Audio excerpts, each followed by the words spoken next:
Hello and welcome to Game Brain. I am your host, Matthew Robinson, and joining me today are all five hosts of our podcast.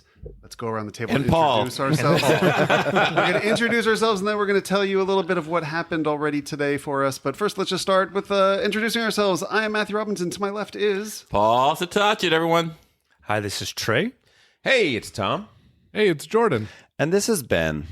And this is our best of 2024 episode where we come together, give you our top games of the year, give you our Discord listeners' top games of the year, give you some awards, which we're doing for the first time. But this isn't the first time we've recorded this. Ben, you want to tell us what happened? Well, you know, one thing that we do pride ourselves at here at Game Brain is our exceptional audio, which I think everyone who has listened to this podcast over the years knows is like one of our signature elements. So we were recording, and we recorded a whole big episode. We talked about really so many things, and we basically went through game number 15 all the way up to game number 2. And then the sound mixer died. And because of technology, of course, it destroyed the audio file. And there was no audio file. And it was very sad. And we lost all our great content. However, I randomly decided to put my voice memo on. And I'm going to do it again right now as I'm talking. I had my voice memo on with my phone as a backup. And that got all of the discussion. So we have audio. And it's sort of excavated audio. It's actually not even excavated. It's just audio from a phone. It doesn't sound as good as podcast audio. But rather than just like throw out the baby with the bathwater, we have iPhone audio of our top 15 through number 2. Well, 15 through number 3. We're re-recording this opening. We're going to then play you the audio that Ben miraculously thought to record on his phone, which is not going to sound as good as this, but you'll get all our enthusiasm and our content and everything we wanted to say, which I think will probably be better than trying to fake the enthusiasm and doing it again. And then we will pick up where we left off on number 2. We will then continue with the rest of the podcast. We apologize for the crappy or just not as good quality of the podcast that you're going to be getting after this preamble, and then it will pick up again towards the end. But let's put that aside and try to jump back in and get everybody excited for this big episode. Now, usually we record these in March or April or February. We are doing this in January, like we're the Dice Tower or like something. Professionals. Yeah. Like a normal board gaming podcast. Playing professionals. And you saw audio. what happened when we did that, Matt. The dog turned off the mixer. I think Who are you, Paul? No, it was Paul. It was Paul. Look, I have seen Paul when he feels like he is not getting enough airtime. Yeah. I've seen him do this before. Some men just want to see the world burn. Not a good joke to be saying right now. Wow. When you lose the audio, you actually gain so many opportunities to let things sort of die in the dark. Yeah. We did open the podcast talking about what a horrible week it has been in Los Angeles. We did. If you were listening to this in the far-flung future, we had what is probably now being called the fires of 2025. And we survived it in Los Angeles. The 6 of us at this table are doing fine. Our houses are fine. Our families are safe. But we are surrounded by loved ones and dear friends who are not doing as well as us, who lost their homes and more or less. Including Drew Conley, who's a good dear friend of this podcast, someone we've gamed with for a long time and who was on our ARCs episode, which you'll probably remember. Drew sadly lost his house in the Altadena fires. You will find a link to a GoFundMe if you are at all interested or able or capable of helping Drew, throwing him a few dollars, helping him get back on his feet. You will find that link to the GoFundMe in the podcast notes, wherever you're listening to this. But yeah, somber time, definitely for everyone in Los Angeles and SoCal. But we are going to give you our greatest adventures in board gaming that we experienced in 2024. And it was quite a spectacular year for board games. We'll talk about that more later. But like I said, we are going to be doing our top 15 of the year. It is a meta list. We are not just going to go around and keep saying this appears higher on your list, so we'll save it till later. We're not doing that. But we're going to do impressions of Paul, just like that. We are going to do impressions of Paul, just like that. Yes. In fact, so what I have done is I have asked all of us for our top 5 games of the year. The rules were very simple. It is a game that must be listed on BGG as released in the year 2024. It cannot be an expansion, but otherwise there are no rules. It can be fillers, it can be 2 players, it can be a solo game, whatever you want. Your 5 favorite games of the year. It's up to you to decide why it makes the list, if you think it's the best or it just happened to be your favorite. Doesn't matter to us. Then I give points to those and we make a giant meta list, and I'll read them out to you. We'll get a little deeper into the rules in a second. After we get through that, we will come back to nice sound quality. We will leave the end of this to do our number 2 and number 1, so you'll get those in beautiful surround sound like you're hearing right now. And then we will get into, I also asked our listeners on Discord to give me their top 3. I made a meta list of all of those, which we'll get into. And we also, for the first time ever, are going to be doing awards. We're going to be giving out different awards for games in 2024. I'll give you those right now. You can think about them before we get to them. Favorite expansion of 2024 is the first award. Second is favorite new to you game played in 2024 that wasn't released in 2024. Favorite filler or short game. Biggest disappointment. Favorite theme integration. And the annual Trey Alsip Table Flip Award, meaning the greatest table flip moment that happened at our Game Brain game nights sometime in the year 2024. Not necessarily by Trey. No. But clearly not exclusively not. I think I have 3 entries. And we already have 3 entries. Guys, but I feel like we already have a nomination for 2025, and I think it literally just happened. a six-way tables flip. Well, 5-way and Paul with the assist. Yeah, well, it was Paul's fault. By the way, if you're listening to this audio and you're like, this audio is so shitty, I can't believe they're putting it out, just blame Paul, Paul. and you'll feel so much better. It's either you have a choice, everyone. You can either blame me Or my new puppy. or the puppy. That's no choice at all, Paul. To some, but I'm giving you the option. You know, Do you want to be an anti-puppy or anti-Paulist? Look, And that's your choice in life. guys, if we're gonna do this, let's try and can we all forgive Paul even just a little bit, just for a few minutes? No, we can absolutely not. We can hate him again, we can hate him again in about an hour. But I think for the integrity of this podcast, I think we're gonna need to just explore a little forgiveness here. Now, Tom, I think when someone makes a mistake, we should put out 10 episodes dissecting that mistake. I mean, that is was that an apology? Was that? traditionally that is was how we do it. good. Yeah. Now, Tom, That was good. In the original recording, we all agreed to allow you 45 minutes to talk about why people should buy your book, but I think we're going to cut that out of this version. I've decided we're not going to re-record that. Fair enough. Fair enough. I will not talk about Year of the Rabbit and how it is as a currently a 4.9 review average with over 100 reviews Number on 15. Amazon. And that its sequel, Year of the Horse, is going to be coming out in early March. There you go. That didn't But I happen. will not talk about that. No, nobody We will. don't have time for it. All right. We in the original recording, we talked a little bit about how we're doing. Everybody okay? Blah, blah, blah. yeah. That's great. That's great. I don't want to talk about it anymore. Fire. Got it. All right. Let's first. I'm going to tell you the rules of our meta list, and then we're going to do the Medalist. Awful. the number 15, and then we're going to say goodbye, and you're going to hear an audio recording for about an hour and 15 minutes, about an hour and 10 minutes, I think it is, and then we'll come back with audio that'll sound like this. If you've seen Tenet, it's a reverse temporal pincer move that we're going to be doing. All right. So here are the rules of our podcast. Best Do we want to of- pause and give Ben a chance to redo the what we're thinking about this year thing? No? No. No. Okay, no. Never mind. Well, maybe later. Maybe we'll later. see how the vibe is. But if you guys want to Cut hear the this games out. we're all I think it excited was, about. yeah. Trey didn't like it. Trey didn't like it. Indonesia, baby. Indonesia Matt, went very please high. explain the rules. Okay. So the rules for our best of 2024 list were as follows. I asked all 6 people at this table to give me their top 5 games of the year.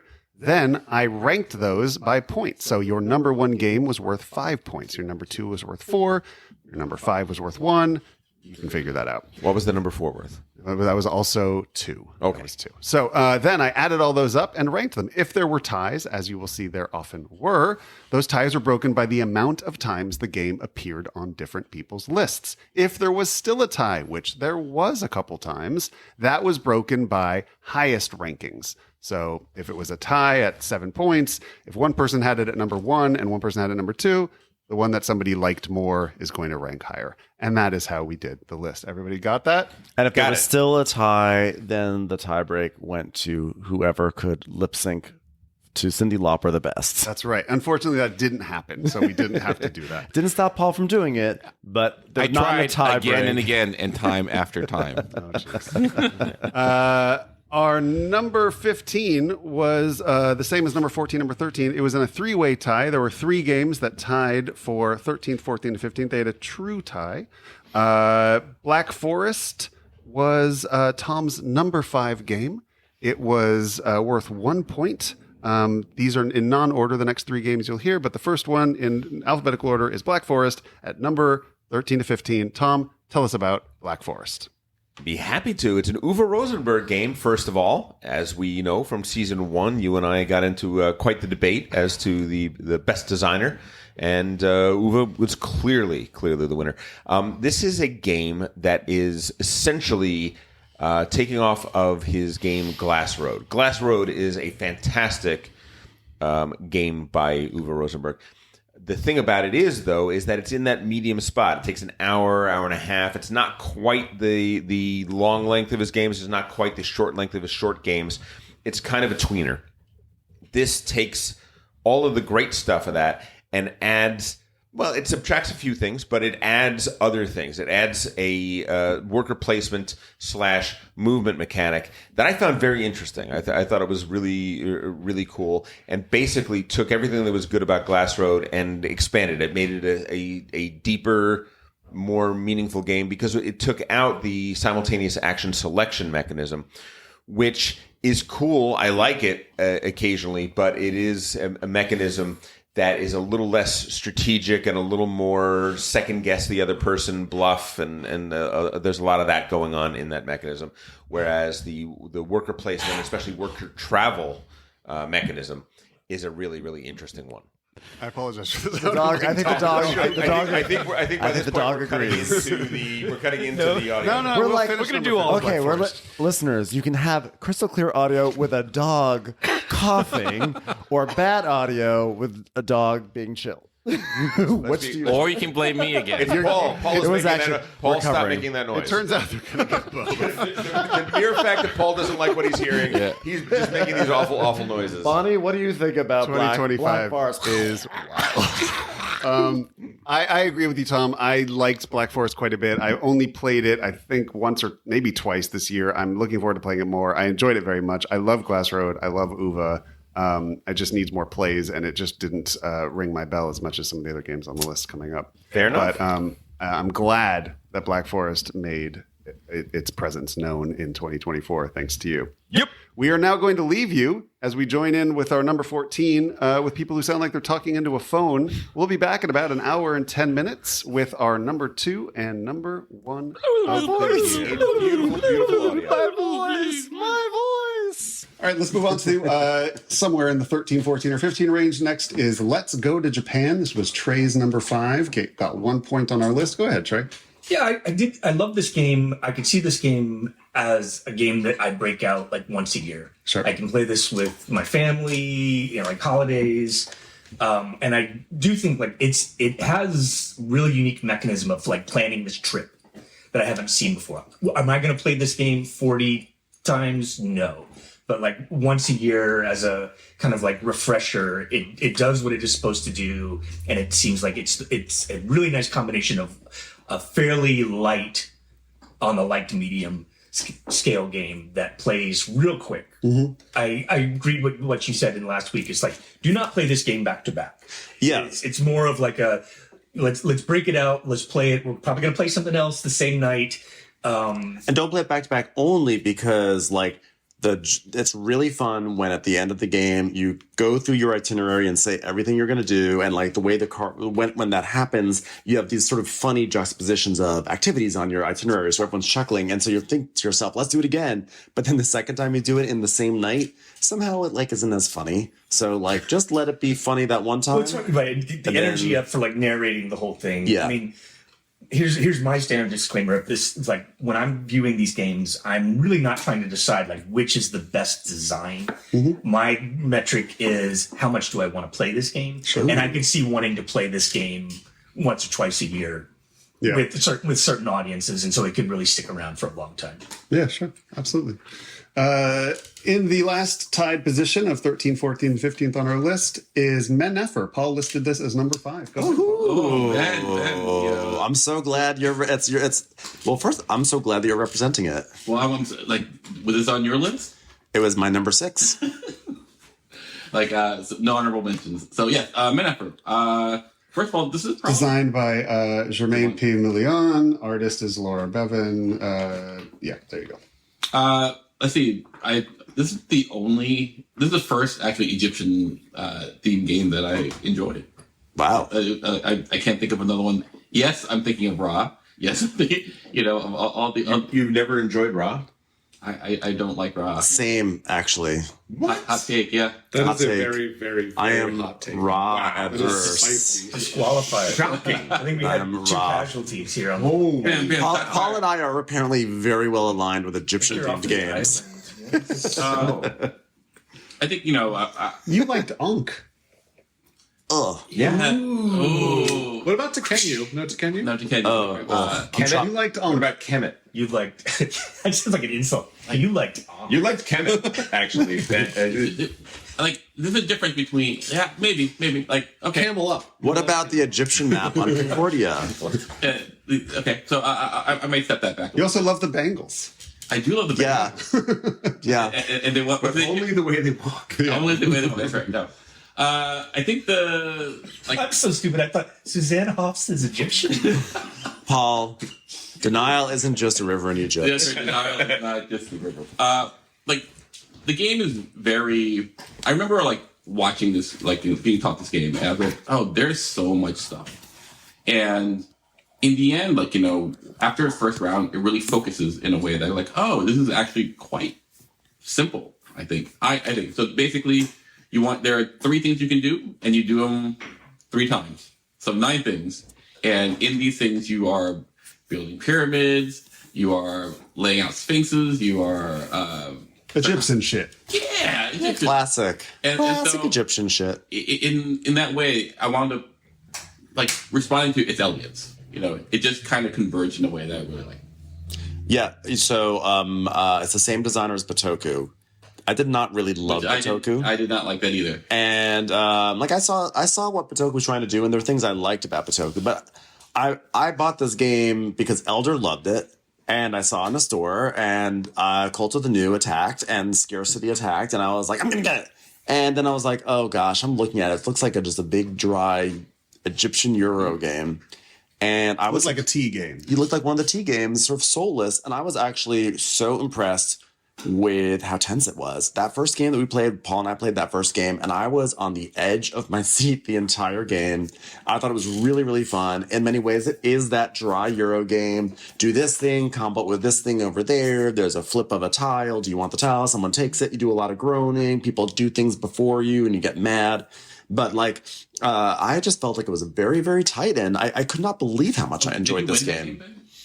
I think I did. I think I saw the Matrix. I came in dead last, and I still enjoyed it. We played again, and I came in first loser. You had beat me up by 1 point. Oh, did I? But I forgot. Yeah, but it was very.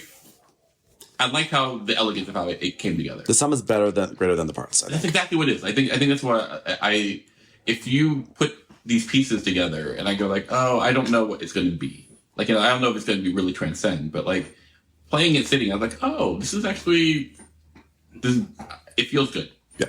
I think this game falls into a category that I see a lot in modern design in 2024, which is that you put that board on the table and it takes almost 15 minutes just to get the pieces. Oh yeah, the setup is and really you look annoying. at how busy that board is. There's so many things. It's like hieroglyphics. So hard to understand.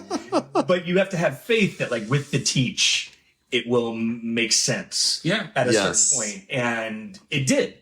It's getting to that point. But when you're first looking at that, oh my god, just such an overload of information. And by the way, do not play this game with people who have AP.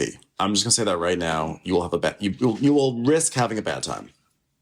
Well, it is at the top of my list of games I did not play in 2024, and I hope to remedy that soon. Let's move on to a non-tie position. In 12th place, this was Jordan's 4th favorite game of 2024. This is Red Dust Revolution. Red Dust Rebellion. Rebellion? I think so. I keep getting it mixed up with the video game. You're right. Red Dust Rebellion. So Red Dust Rebellion is the latest in the coin series, and I thought GMT should make an appearance. I really enjoyed this game. I haven't really gotten into coin before, and so this is kind of my first foray. So it's fictional. It is fictional. It all takes place on Mars, and the It's the designer of science the game, kind of fictional. That's right. Science fiction. And the designer Like created Quest. a whole fake history of the colony being set up on Mars, people rebelling against it, these factions, and it's really rich and interesting, and it all comes through on the cards. So I think that's really fun. It's a fun way to get into coin if you're not into the history stuff. And then it's just a great coin game. I don't know. It takes like 4 hours. You set out. You have these different factions. You're negotiating. You're moving troops. You're engaged in the sci-fi. One of the factions is the Church of the Reformer. And so they can get all pious and things like that. There's a little bit of role play in it. So I don't know. I think it's just a great entry in the coin series, and I really enjoyed playing it. I think I played it 5 or 6 times this year. I'm very excited and it's to been try a blast. I have two games I purchased in 2024 that never made the table. That and Unconscious Mind. And, I'm excited to try both of them. But yeah, I love coin. I've played a lot of coin. I just haven't had 4 hours to learn it and play it and all that. But I'm super down. Yeah. Moving on to number 10 and 11. This is the last of the ties for the entire list, or the last of the true ties for the entire list. Let's go also in alphabetical order here. We'll start with El Burro, 2 points. This was Ben's 4th favorite game of 2024. Ben, talk to us about El Burro. I have to say, I'm almost upset at myself that it was my number 4 because it was honestly like my number 1 for a long time. Mm-hmm. I think this year for gaming has been so strong that like it's shocking to me that there were 3 games that were better than El Burro, but there were. And in fact, I told the story on the podcast last week that I was really struggling. Is El Burro my number 3 or number 4? And then when I did evacuate for the fires and I put a bag together, I put my number 3. I put my number 3 in the bag, and I did not put El Burro. So I was like, well, I think that's in a strange way that kind of said something to me. The decision I had between my number 3 and my number 4 with El Burro was my number 3 has a huge amount of ambition, and my number 4, El Burro, takes a game like Ranha, which is one of my all-time favorites. It's like been in my collection for nearly 10 years. It's just a wonderful game, and found ways to improve it in ways that I didn't even know it needed to be improved.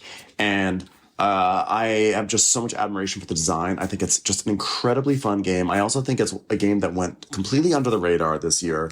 I think it's an excellent Euro game. And I also think that they built in really interesting interaction into the game. And it should be on many more people's radars. And it's a shame it didn't get more of a push, I think. It was in my top 5 and it just barely got pushed out. I have it as number 6. And it's a similar thing where I'm like, it was definitely on my list all year, and then it was some tough choices at the end. But like, it's such a strong game. It is kind of a revision, so that may be part of it too. I think that's why I kind of went down just a little bit for me. Like, I didn't get into the number 3 spot. But I think spot. I will always be down to play El Burro. And I think that also, it's like a cliche to say it, but like, well, today it's number 4, but tomorrow it could be number 3. But the truth is, with more plays of my number 3 and maybe more plays of my number 4, they could 100% swap. I mean, it really is an excellent, excellent design in my book. Yeah, I've only played it once, but I really enjoyed it. I'm looking to play it more in 2025. Did it appear on someone else's list too? No, sir. It's shocking. Only one person. Actually, not that shocking. There's so many same good as Red games. Dust Rebellion. Until we get to number 4, and Red Dust was my number 4. This was this was Ben. I think Jordan's trying to call you out for your. Yeah. He's basically saying Red Dust should be higher. Yeah. You're right. You're right. I apologize. This is okay. Oh wow, that was a 3-way tie. All right, so my math was off on that. Okay, this is a 3-way tie. So 10, 11, and 12 was a 3-way tie. Apologies. Okay, so we've done El Burro, we've done Red Dust Redemption, and the last tie for Redemption. No, we're gonna keep going with different R's. This Not was a video game. Trey's number 4. It got 2 points as well. This was The Gang. Again, like the test is, do I want to play this game? Like, I want to play the gang like crazy. maybe with some people that know how to play poker. Yeah. Ben. Well, if the metric is how much you want to play a game again, unfortunately, the gang will, I think, be like number 100 for me. So So this is. no, I would actually totally. This is a game that kind of takes something like The Crew, and does a Texas Hold'em take on it. There's a little bit of theming of like you're a crew or a gang that is doing heists. That's totally pasted on. This is a poker game. And so like this is a game made for poker players. Doesn't mean you can't play it if you're not a It's poker probability, the co-op. Yeah, but it makes for some really interesting plays where you're having to put yourself in the mind of other people, pay attention, and if you're building on a base of knowledge where you have played poker, I think this is a really fun game. I played it once and bought 2 copies of it, one for myself and one just to have, because I know I'm going to play it with somebody and they're just going to want it instantly. If we're making a list purely based on games I think I'll play the most in the future, this would be like number 1, number 2. Because I think I'll probably play it 1,000 times in my life. Like it's just easy. Because I love poker. I played poker for 20 years. I know a million people who love poker, so it's just an easy game to bring That's out. right. And with those people, especially, you're going to say, "Hey, take this. You're really going to like this." Yeah. And so for some people, this is going to be like the game. If you love No Limit Texas Hold'em, you just go. It's $15. Why don't you have it? Yeah, you'll love it. It's great. And like even if you only play a single round of it, it's fun. Yeah. Like winning the game, losing the game is not really the point. It's a 3-second. It's so funny. I I didn't get that impression from when I played. I didn't get that impression about it. That winning didn't matter. Yeah, if somebody knows. Visit this one in our later. Actually, no. Honestly, like I actually like we joke about it. Like for everyone who's concerned, like trying to have no ill will over that. But I will say that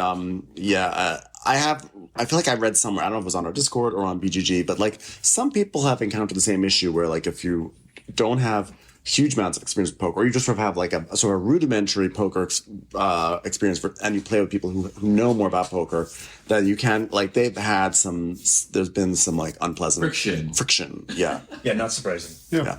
All right, moving into our top 10. We've done it. We are in the single digits now. Starting first, this is Tom's number 3 game of the year, earning 3 points. This is Inventions, Evolution of Ideas by Vital Lacerda. Nobody else put that in their top Nobody 10? else did. You tell me about the game, and then we'll talk about our feelings. Well, it's the Vital Lacerda game of the year. Yep. And it's a game that the first time I played it, I was like, meh. The second time I played it, it hit that tuning fork for me. It is a game about essentially it's a civilization building game where the only thing you're building are the ideas that society comes up with. And as with most, and I think that theme works better for this game than it does for a lot of Lacerda's other titles, because a lot of his games have these intricate mechanisms where in order to make something happen, 4 different things have to happen. And oftentimes it's not just one person that's going to do all of those things, because everybody who takes part in a little part of that project is going to get a different benefit from it, right? Mm-hmm. A lot of his games do that and have that as a mechanism. In this case, coming up with the idea for an invention is one thing. Publicizing it, finishing it, improving it, those are all separate steps. And that could be one person doing all of it, or that could be up to 4 different people all taking part of it, each getting their own specific benefit from that. And even the people that aren't a part of that, eventually over time, as would happen in the real world, that invention is eventually going to become common knowledge, and everybody gets the benefit of that. And I just thought it was such a interesting way of talking about concepts like the realm of thinkable thought. Like in any given moment in history, there are certain things that a society can't really imagine and can't really see because the precursors for that thought haven't happened yet. Mm-hmm. And I just thought it was a really, really interesting design and a kind of a different move for him. And I liked it better than the Lisboas. I liked it better than those. I did. Yeah. I thought it was really, really good. I guess for me with Lacerda, if the theme is working for me, everything else, like all of the little fiddly bits become understandable. Yeah. If the theme isn't working for me, I'm lost in mechanics. Yeah, I think of all the reviews I did on our podcast this year, this was my most glowing review of anything other than potentially Arcs. But like, this was the game that I said like made me fall back in love with Vital again. And what's wild is this is probably my second favorite Vital Lacerda of all time after On Mars. And it didn't even crack my top 5, which I think tells you what a strong year this was for games. But I also just think I'm a little tired of Vital. Like, does this feel different than Vital games? No, it's the same like huge front load of like, there's no way. I played this game probably 4 or 5 times. I would need to sit for an hour and reread the rule book to play it right now. Like, that's the problem with Vital. Right? It's just, if you want to bring it back to the table and you haven't played it in the last 2 weeks, you need an hour to get back up on that teach and like remember how to do it. There's not a single big box Vital I could bring to the table right now and remember how to play enough to teach it confidently. Just to add my take, because I've also played this game like 5 or 6 times this year. Yeah. I think this is, in my opinion, a lower level Lacerda because the theme doesn't work for me. I agree. Really? Right. I So agree. like On Mars, Lisboa, Galaris, Kanban, almost any game, I think the theme is a little bit better. Yeah. And this one feels a little too abstracted. So I think Galaris and Kanban, great theme, absolutely. Lisboa, it was so hard to see that what I was doing had anything to do with the rebuilding of Lisbon. There were so many weird little side quests and trips, and we're anyway. I don't need to get into it. And frankly, I love his take on Mars exploration and development. I really do, but I didn't think that the mechanisms of that fit it as well as certain other things. He did make the most authentic Weather Machine game ever. Yes. Actually, and I was the only person who liked Weather Machine. That was in my top 5 last year too. I like the reason I love CO2. The reason I didn't love Weather Machine is because it was the Trismegistus problem, which it's divorced from reality, and as such, it became really hard to figure out what exactly I'm doing at any given time. Yeah. The biggest downfall in inventions that upset me after 5 or 6 plays is you can invent a card that is some technology. Oh, I've learned how to domesticate horses. Oh, I've learned how to drive a car or make a car. No impact on the game whatsoever. The same icon is on 10 different cards. It doesn't improve your civilization at all. It's not. I agree. I felt it was divorced from its theme. I thought it was like a cool theme and there was cool stuff going on with it. So I definitely, I remember enjoying it more than Weather Machine, and I would like to play it some more, but it sort of like fell into that annoying space where you say like, I liked it, didn't love it, but I know I need to give it more plays, but then you don't actually give it the more plays because there's other games that come out that you do want to play, and there's older games that you want to revisit first. And so you sort of make this announcement that you like it but want to make other plays, but you sort of know deep down you might never get to play those plays, and then you feel kind of shitty because you feel like you're being insincere, and like you sort of, if you're like me, you go to like a downward spiral. Sounds like some people might have gone too wide, not deep enough. Maybe. I don't know. Yeah, by the way, I fully threw myself into Cult of the New this year, and I actually really enjoyed it. Or at least I should say this fall. I was just like, you know what? I want to go super wide. And I did. We are on to Game Brain's number 8 game of the year 2024. This is our first number 1. Somebody at this table had this as their number 1 game of the year. That person was Trey with 5 points. This is Harmonies. Harmony. Wow. Okay, this is a little bit of a stunt pick. I admit it. That said, consistently, do I want to play this game going forward?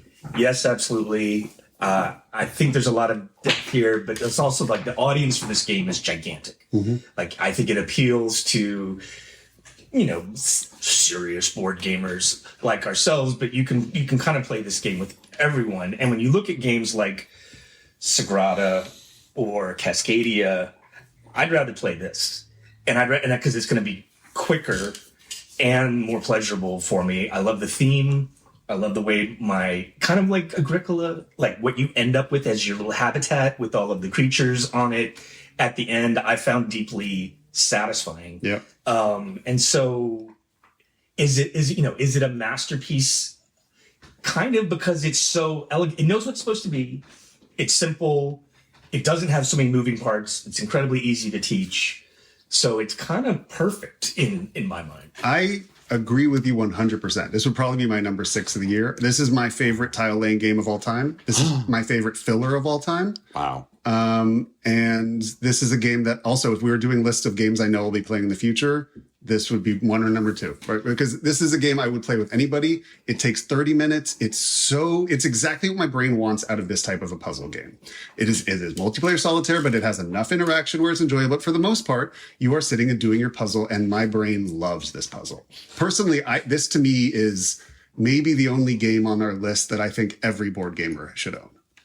Just because it should be part of your collection. I think this is this. You This know, is the gang, probably, right? yeah, I mean, well, even It's more like the opposite because of the gang you have to like poker. You have to know. The game You don't has want a to really teach somebody narrow poker. audience for which it will be perfect. Yeah. This is incredibly wide casting.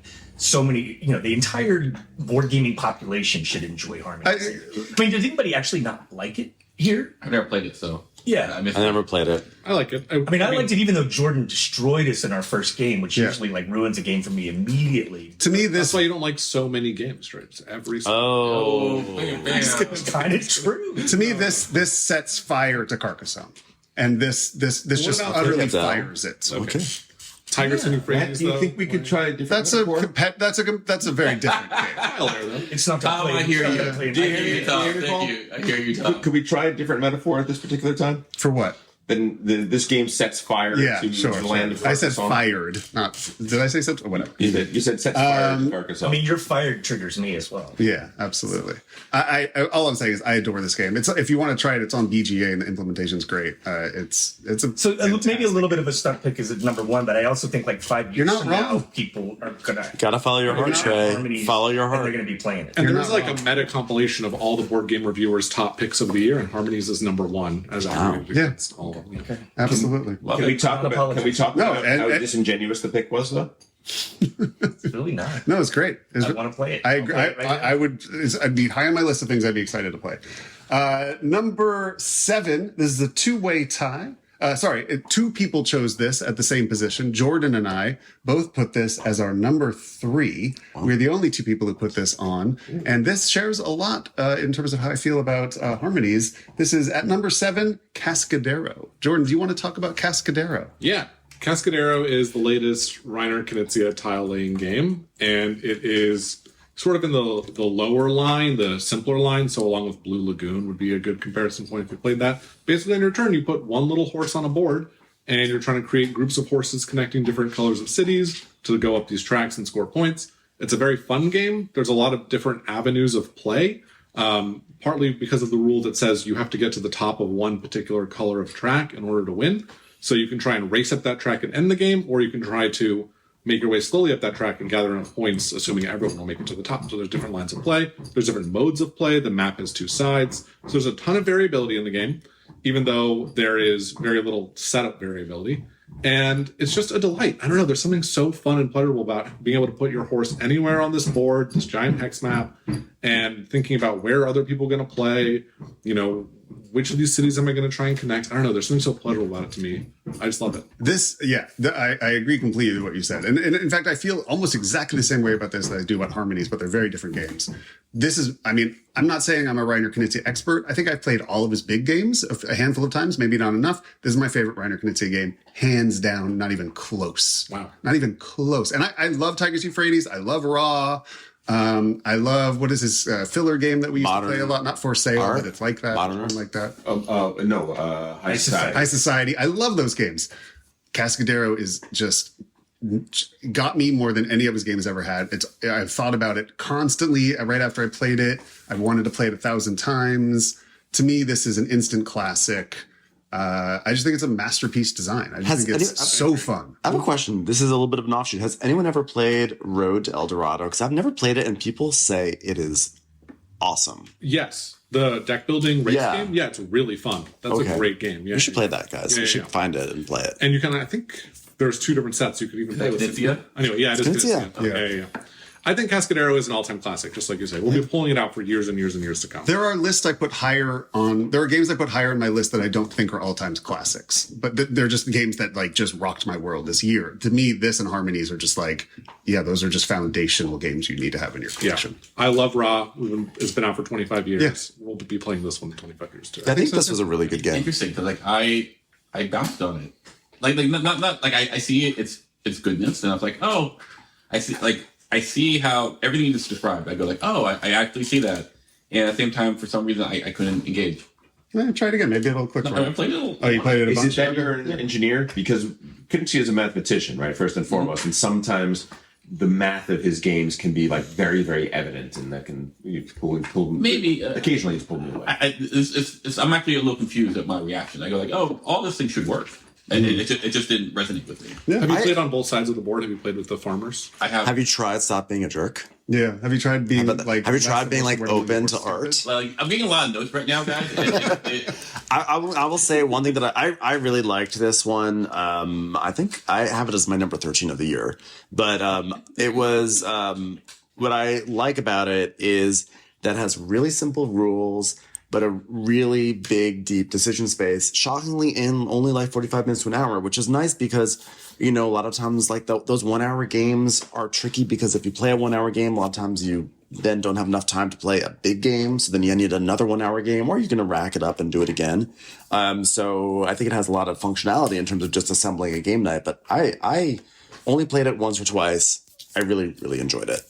I felt somewhat similar to you. Okay, you're not. Thank you. You're not Thank you. alone. Thank you for standing up for me, Trey. You 100% agree with me. Love it. Paul, it's my 47th favorite game of the year. So I'm kind of more like you too. Thank you. I don't see the comparison to Harmonies other than it's kind of like it's a filler game. It's not a longer game. Yeah, I think you can play with anyone. Like Harmonies, I feel like I can totally lose at Harmonies, but I still had a great time building my board. Whereas when I've played Cascadero, I can be conscious of like, oh, I got blocked. No, this game's Yes. mean as hell. It's mean as hell. Yeah. Like, we're competing on the board. We're racing on tracks. I mean, I've been in the game where I'm halfway through and I'm like, oh, I'm really ready to restart. Like, I've already lost this and I'm kind of a little stuck. Even though it's a short game, I'm still stuck in it. So, like, it's very much in a different It's a mean space game. there. Can I ask, are you guys Knizia fans? I mean, you don't like Ra or Cascadero, but do you like some Knizia games? Like, I'm trying to think of a game that I like. Soda Smugglers. So that's my yes. The Tigers? Did you play Tigers and Euphrates or I think I played Babylonia? Modern art, Taj Mahal. Classic art. I don't think Yeah, I'm totally a fan, but I do. What? I don't think I'm a Knizia fan. There it Candyland? is. Have you played Candyland? Like, I don't think he did that. I'm just wondering if maybe you like I wanna this. hear what Trey thinks. Knizia Land. Trey, what do you like Knizia games? I do, but I think it does skew towards the lighter end of his stuff. So, like, yeah, I love modern art. I like Raw. Samurai. Medici. No, not Samurai so much. Oh, I love no, Samurai. but I like Samurai. There you go. I mean, I think they're all really solid. But I like sometimes it does feel like you're seeing the spreadsheets. Yeah. But like Cascadero is a knife fight. Yep. It's a multiplayer knife fight, and so that just is a very different space than something like Harmony. Paul, do you like ball and cup? You know where you're trying to get the little ball on the cup with the string? That's not Knizia either. I'm just trying to figure out what you like. I think he has a version of that. It's We're like, trying to discover your taste. yeah. Let's move on to a game that I am very surprised is not higher on this list. This is a game that was on 3 people's lists. It was Ben's number 2, Paul's number 4, and mine number 5. This is Shackleton Base. Ben, you put it at number 2. Why don't you tell us how crushed you are that this is number 6? I'm not crushed at all because I know a lot of people still haven't played it.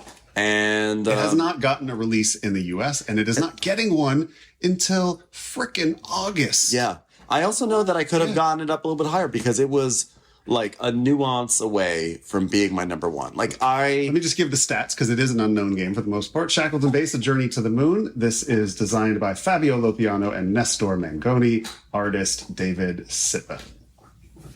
By the way, just while you look that up, I just want to say Matt has a wonderful, cute, adorable new dog. And so if you're hearing sort of noises in the You background, think someone's being eaten? yeah, I just have to acknowledge it because My dog is it's- eating a bone. Yeah, the dog's eating a bone. I'm eating a bone too, so it's really weird. You're hearing it from different This was from the microphones. designer of Autobahn, not last year, but the year before, one of your favorite games, if Yep. not your favorite game of the year. Tell us about Shackleton Base, why it's special. Okay, so Shackleton Base, basically you're building a base on the moon, and there are 3 corporations that are underwriting the endeavor, and so you have to build a wonderful base, but you also have to please your corporate overlords. And what makes it special, That's the dream. and what makes it special is that you're making people in corporate America happy. So there. Value.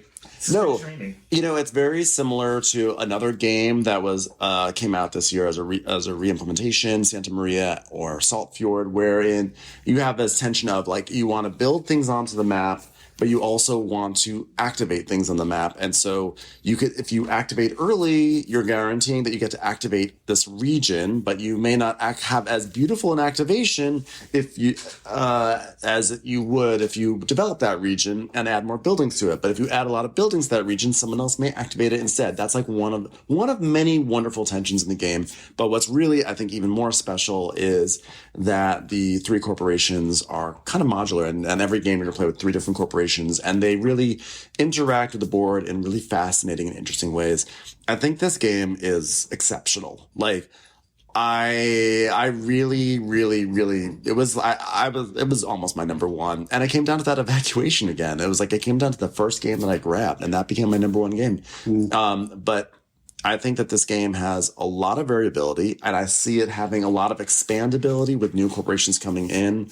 Every time I've played it, I've been so impressed with all the different things that are going on, which, with, again, a relatively simple rule set. For some reason, it takes a while to teach the game, and I don't understand why, because all you're doing is building buildings, activating buildings, getting cards, doing little actions. Crushing and like dreams. It's crushing dreams, but somehow it comes together so beautifully for me. I find it to be very tense and very like tough. And I could go on and on. I have gone on and on about it. We Paul, have, it's your number 4. Tell me how you feel. like everything that Ben said. Like, once again, it gets into this theme about like there's only so many moves you can do. It's like you're either recruiting people, you're putting your things on the corporation, or you're putting your people on around the moon area. Like, and everything has certain. It's almost an abstract in a lot of ways. In a way, feels like. It could be. But everything has all these ramifications that come in.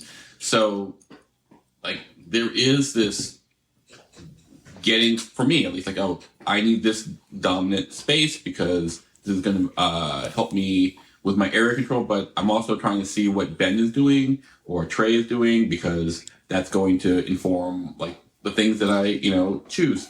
So it has that blend of tactical and and long-term the strategy that I like, I think this is my favorite traditional heavy Euro of the year. In a year where I feel like I'm sort of stepping away from traditional heavy Euros, I think this was my favorite new design of heavy Euro for me this year. I put it at my number 5, but the rest of the things on my list are not traditional heavy Euros. So this is definitely like my number 1 favorite. Like, oh, this is just the best new heavy Euro. And it's very interactive. I think actually one thing that really is great about it is it's incredibly interactive in a way that's not take that. I mean, it can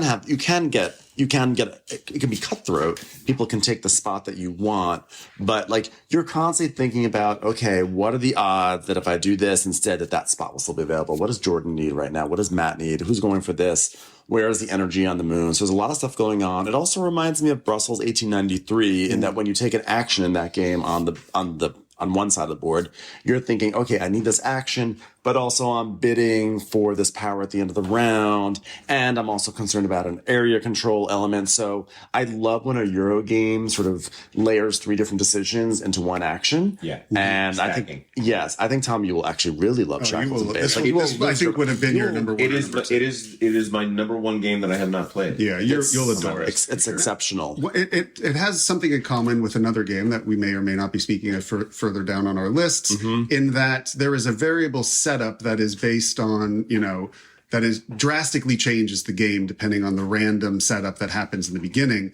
And of the 2 games that do that this year, the other we're going to be talking about quite soon, this one I think does it in a much more impactful and interesting way. And on top of that, the corporations I think are more interesting than well, they're just juicier. They change the entire flavor of the game more, and the combinations of them really matter. Whereas in the other game that we'll be speaking of soon, I didn't feel the combinations really matter. I agree. But this, it's like it's not about what's chosen. It's about the collection that as they're chosen, that as they come together. Because some of these corporations in Shackleton Base are actually very vanilla. It's kind of like, oh, turn in these resources and you get this thing. And so on its own, you think this is not a very compelling thing. But the way that system will work with two other systems actually creates like magic, and they do interact with each other in ways that are fascinating. And on top of that, each corporation has like a set of cards, which is similar again to the other game. It is. But like the way and I like the card play in this much more. Card play more well, it's more like the way the cards come out for these corporations just sort of impacts how you play the game, and just it sort of just changes the whole board set. It's I don't know, I think it's really a triumph of design. I'm gonna lose my mind. I'm absolutely just, beautiful. You guys, I'm just gonna faint over here in the corner. And it's the one I'm most of all the games that we're talking about today, it's the one I'm most excited to get an expansion for. 100%. I'm actually like now sad that I did not bring the game today, because now I just want to play this game right now. Yeah, I want to say I feel the same as Matt. I think this is the best of like the Essen crop of Euros. It was really enjoyable. Yeah. Oh, yeah. Absolutely. Well, this will make it a lot easier, because our number 5 is that other game we were talking about. This was on 3 people's list with a Metascore of 9. It was Tom's number 2, Trey's number 2, and Ben's number 5. This is SETI. Trey, why don't you talk to us about SETI? It was your number 2 game. Right. So if Harmonies is my number 1, this is like my favorite Euro, medium weight Euro that we played of this year. And a lot of it just comes down to like theme and integration with mechanisms that I thought this was so well integrated, of what you're doing in the game as far as scanning the cosmos to find alien life, but you can do it in a number of different ways while you have the planet spinning around the Earth, and your relationship to the cosmos changes. I loved this game. I can't wait to play more of it. I kind of disagree with you. I see what you guys are saying about Shackleton Base, and like you're ready for an expansion and the way it mixes up.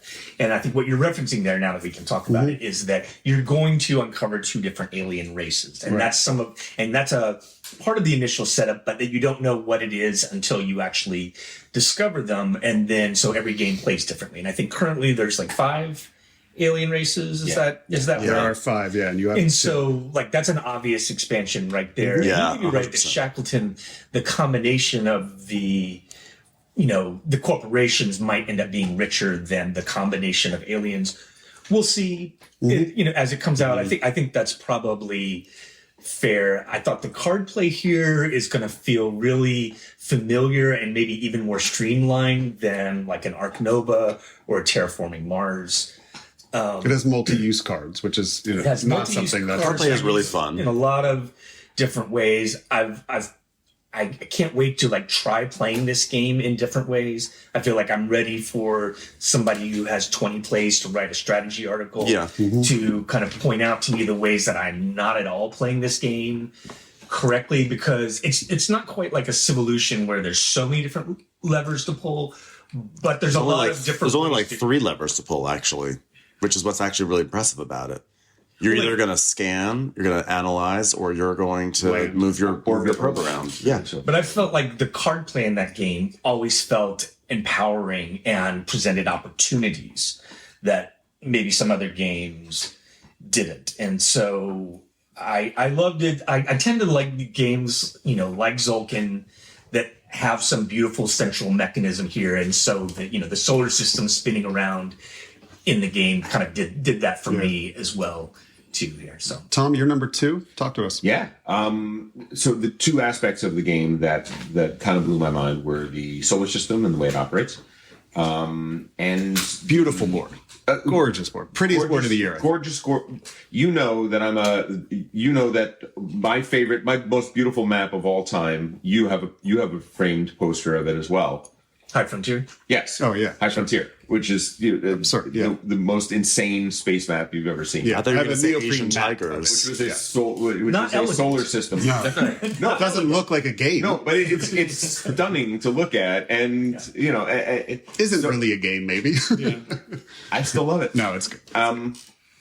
But the way that the 3 levels and 3 layers of the solar system move is elegant and beautiful and kind of fascinating.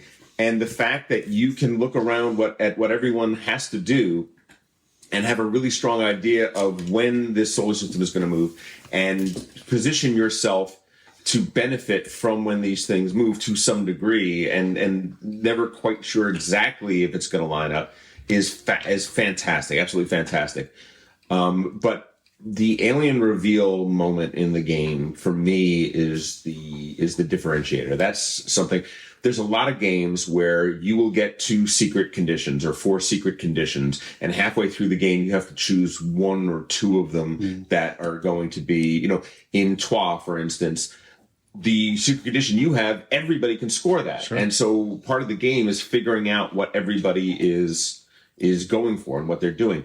In this game, none of us know what that is, what alien is going to come out. And so really the early game is to some degree positioning yourself as best you can for the variety of things that can happen and to put yourself in a position where once we know if we're dealing with But it's going to be a major pivot.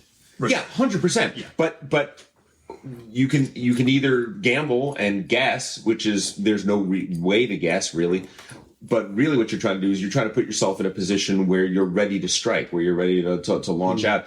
And the acceleration of the game from that moment forward, I thought was amazing. It's possible I haven't played it enough, but in fact, that was the one area that I found disappointing, was that I found the reveal of them was never as impactful as I hoped it would be. And it would just sort of seem like, okay, so yeah, this scores now, or okay, this scores different. I don't know. It just, I wanted the feeling of when it was revealed was like, holy crap, everybody that changes buckle everything. Up. Now this is a very different game. There's one alien that sort of does that, I think. Okay. So I played. You don't want to do spoilers. Yeah, I'm not going to. I played the game 4 times now. I played with all the aliens. I think it's a great game. It was on my number. It was number 5. It was number 5. I think that it's amazing. It's an amazing game, and it's so fun. I think the card play is fun. The decisions are fun. It's crunchy. There's a lot going on. It has an epic sweep to it that I don't think Shackleton Base has, even though Shackleton Base, I think, is a far superior game.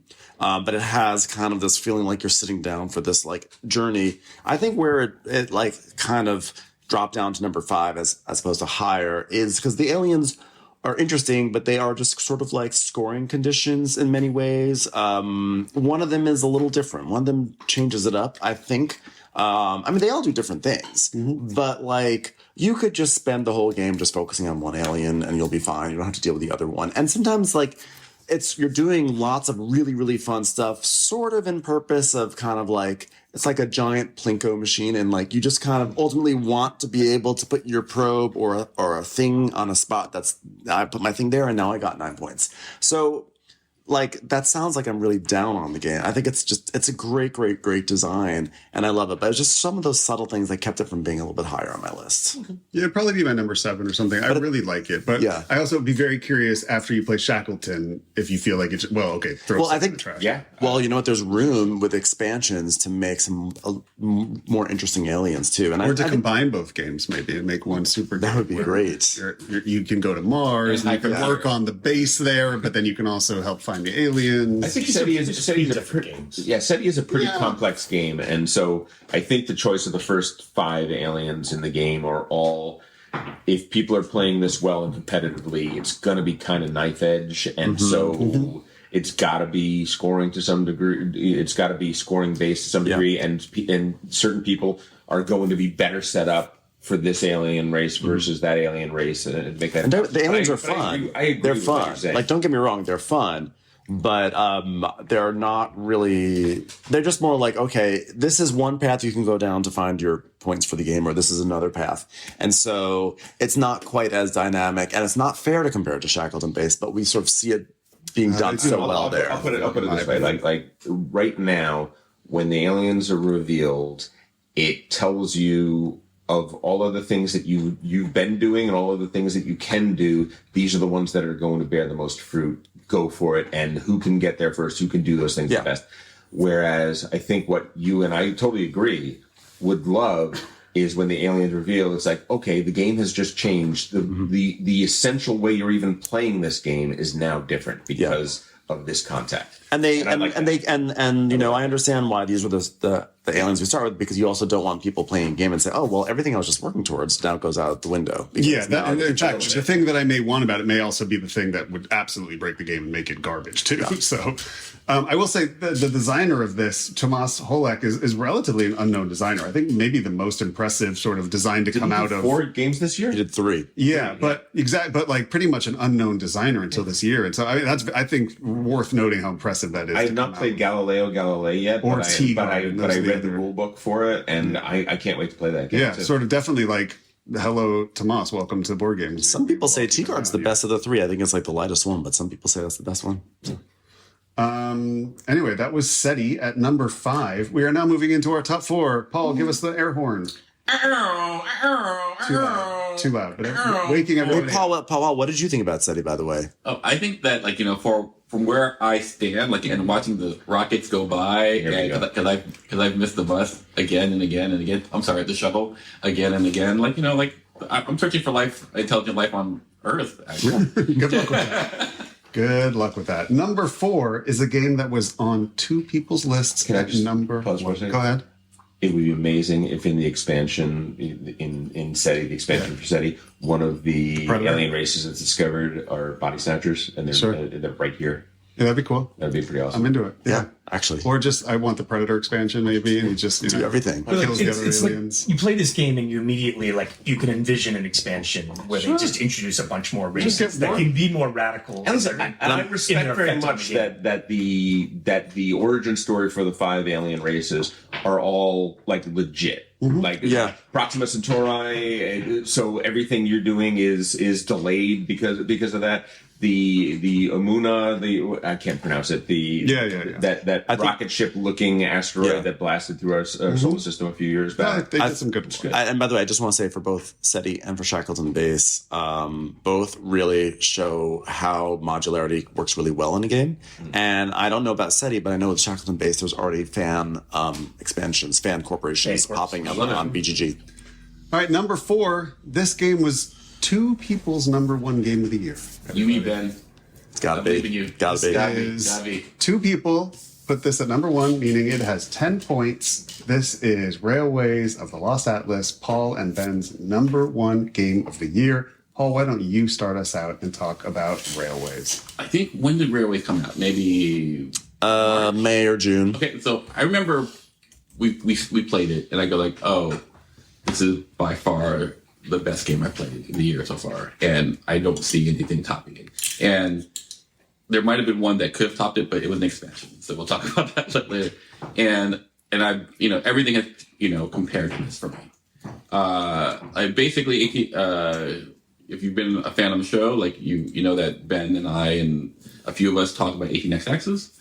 Like, I remember playing this game, be like, oh, I can throw away the rest of my 18x. I don't have any, but but I can just play this. It replaces everything because of its modularity, because of how it changes with each individual game, and how reductive it is to its essence. I think, the things that I like about 18xx is exactly what this game does.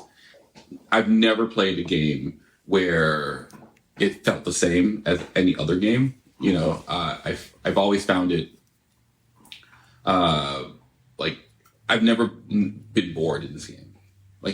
I like Shackleton, but there are times where I go like, oh, I'm not invested in this moment right now. I'm always invested in every single moment, whether it's my action, Ben's action, who's ever, everything is consequential. And I don't normally talk about this, but the artwork is so delightful that I'm like, oh, and I can look at this without, it just feels, real fun to look at. So those things, this is, it's great. Ben? Yeah, I mean, it's funny because Shackleton Base was my number 2. This is my number 1. And it's like, do I celebrate a whole new design, or do I celebrate something that takes a whole genre and kind of does something that no one's really been able to crack the code on with it? And ultimately, I just had to go with Railways of the Lost Atlas because I've loved this game so much. I played it 11 times this year, which is a lot for an 18xx and a lot also just any game. And I think I was like, as much as I'm loving Shackleton Base, I have to also appreciate how much I've loved Atlas over the whole year. And that it was the game that I reached for first when I was like, I'm see if I can throw some games in my bag before we leave town. I think to piggyback onto everything Paul says, what's so special to me about Los Atlas is that we build this map at the start of the game, similar to another game that may or may not be on coming up. I'm not sure, but I love map building. And for me, what I really love about the map building in Real was the Los Atlas is that as you create this land and you do it like everyone's sort of talking about how it's going to be, how it's going to form, you are actually starting to buy into this as being like a living, breathing space. And as you build on it, it comes to life and you start to see what parts of this map are like the parts that are where this is where people decided to live and this is where centers of commerce are. And then over here is like a wasteland. And I find that it captures my imagination in a way that other 18xx's don't. It does not replace all 18xx's for me. I think that they all bring something special and unique, and I want to keep them all. But I've had extremely warm and wonderful memories from, I think, really every single play of this game this year. And I love how accessible it is to new people. I love that it's still, just because it's accessible, it's not like an entry 18xx. I think that if you're a seasoned 18xx player, you can really get into it. Paul and I talked last week about how we had this really amazing session of it, 5-player session, where there's a lot of back and forth and a lot of financial intrigue. So it's, to me, a number one game. I played Shackleton a lot, and I can't actually remember like a moment in Shackleton where I go like, oh my god, that was Whereas like I've played Atlas War. And I got so many memories of like, oh my god, remember that moment when blah, blah, blah. So like I remember when Dimitri built a track, we had built a lake and he built this track all the way around the lake, and he came in and he basically blocked me out. He was just doing all this stuff and blocking me out. And it was like very funny that he was doing that. But also, not only do I remember him doing that, I remember thinking, wow, Dimitri, I love when like Dimitri gets cutthroat, and he he was getting cutthroat. But also I was thinking to myself, I'm seeing this land that we created, and there's this lake, and now there's like a train line around the lake. And I was imagining what it's like to live along this lake where there's now a train line coming through. Like it gets my mind going in an interesting way. Yeah. So and because it had like various, like lengths, like you play a shorter version, 4 rounds, 6 rounds. Like it actually is pretty intro friendly in a way. And you could do it in a night. Yeah. Where this is the game I would use to teach 18x. Yeah.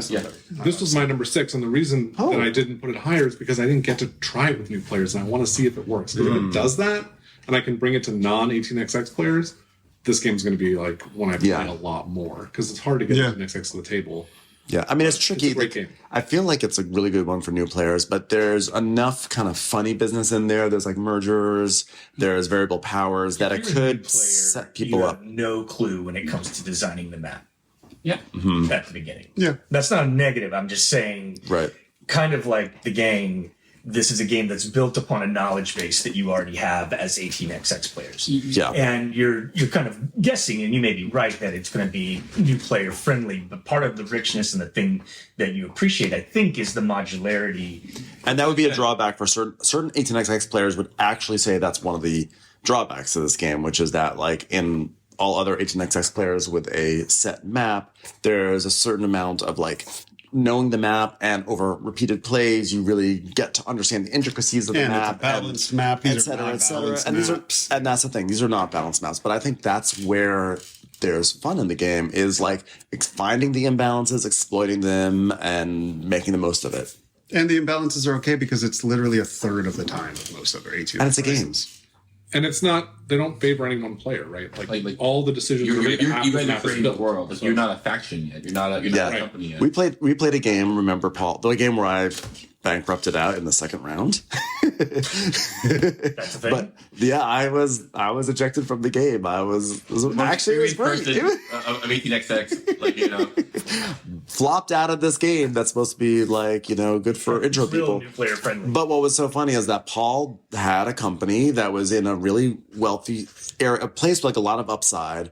And people at the table did not realize, because they didn't have as much experience, they didn't realize what the upside was. And Paul was able to just really dominate in that corner. And everyone was like, well, one thing we do know is that company, you can't, like, whoever gets that company is going to win. And I was like, no, it's like, that was just for that map. And another map, that company is totally useless. And I love that. I love that. There's no OP. Everything's situational. Yeah. There's so many games on our list that are games I can imagine playing 100 times over the next 20 years. This would definitely be one of those. Moving into our top 3. Everybody ready to get into the top 3 games of 2024? I think I already know which ones they are. Number 3. This was Paul's number 2 game of the year, Jordan's number 2 game of the year, Trey's number 3 game of the year, and my number 4. This is the surprise that came out of nowhere and blew us all away, Rise and Fall. Who would like to talk about it first that had it on their list? Jordan, why don't you start?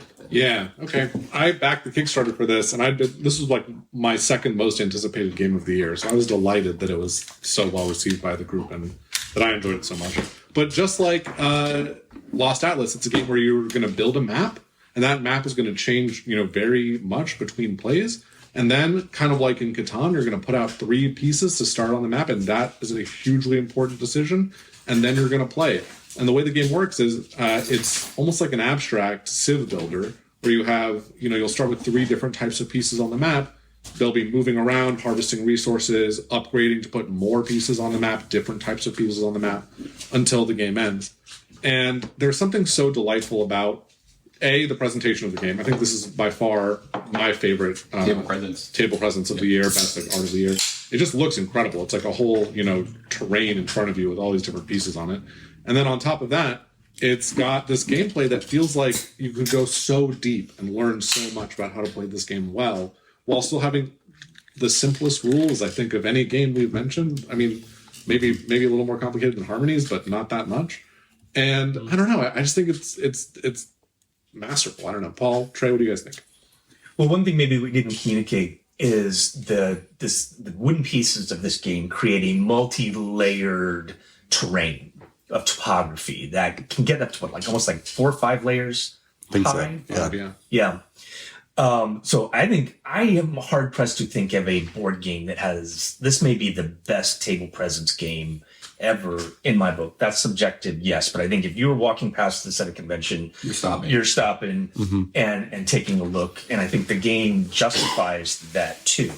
I think part of the excitement the two of you were talking about in terms of building the map in Railways of Lost Atlas, absolutely, for me, applies even more so to Rise and Fall, whereas like we're playing our first game and we don't know what we're doing, but we're creating this map with some very simple rules. And then we find out that this creates a degenerative strategy where Matt just puts boats in the water and flogs his boats and makes so much money that like next time $90 a round. So the second time we're like, well, we got to break up these oceans. We got to break up these seas. And so like every time you play, I think what the meta shifts as far as like what you're going to put into the map. And I just found that so delightful. And in some ways, like I'm surprised that I like this because I do not actually like Troops on a Map games too much. But I think this is probably now like my favorite Troops on a Map game of all time that I would want to play. It has some chaos, like, and you in the same way that like sometimes you play Twilight Imperium or something, and you have to kind of just like understand stuff's going to happen. Yep. And sometimes it's not your fault, and there's going to be these big swings. I think we're in that space there, but it feels like I know what I'm getting in for with this game, and so I'm down for it. This is a game that if you brought to the table and told me it was designed 25 years ago, I would 100% believe you without playing the last. Yeah. You just couldn't print it. You couldn't produce it. Or it's just, or if it just, you just came to the table and had crappy art and you told me it was an Avalon Hill game from the 70s, I'd be like, yeah, that makes sense. Like something about it feels so old school, against the grain of everything about modern design. Like it is just putting a big FU to all the nice little medium weight Euros with cozy themes that are easy to learn, that give you your little moments of dopamine hits constantly to keep you. It's just like my favorite thing about it is just how it just bucked the trend of what Euros are doing today. It was almost like designed by an alien, but it was designed by Christoph Bollinger, who's an incredible designer who's been designing for decades. And it just feels like this to me feels like the ultimate classic that came out this year. This is a Civ game. Yeah. This is absolutely. It's got a lot of advanced civilization in it. It's got a lot of like old school strong designs. But it boils it down. It's simpler than those. Yeah. things, too. Oh, you could play that. This is a game you could play with non-gamers. Right. You could teach this to anybody. It's a pretty simple game. They'd get their asses kicked and maybe have an unenjoyable time in the first game, but like they'd get it. Right. They just wouldn't get why they're doing all. And even though it's so abstract, the stories it tells are pretty impressive. You know, we had that story about you with the boats. There was a game where Paul placed right next to a very important landmark, and he just destroyed us, and we stopped playing after 25 minutes because it was a foregone conclusive win. This is one of the things I really like about this game. Like, you can lose round one. Yeah. Like the map is variable, so like if there's no balance because you're making it every time, and if you happen to see the right weakness, like you can really leverage yourself. There are no guardrails in this game. In the same way that It's a sandbox. Yeah.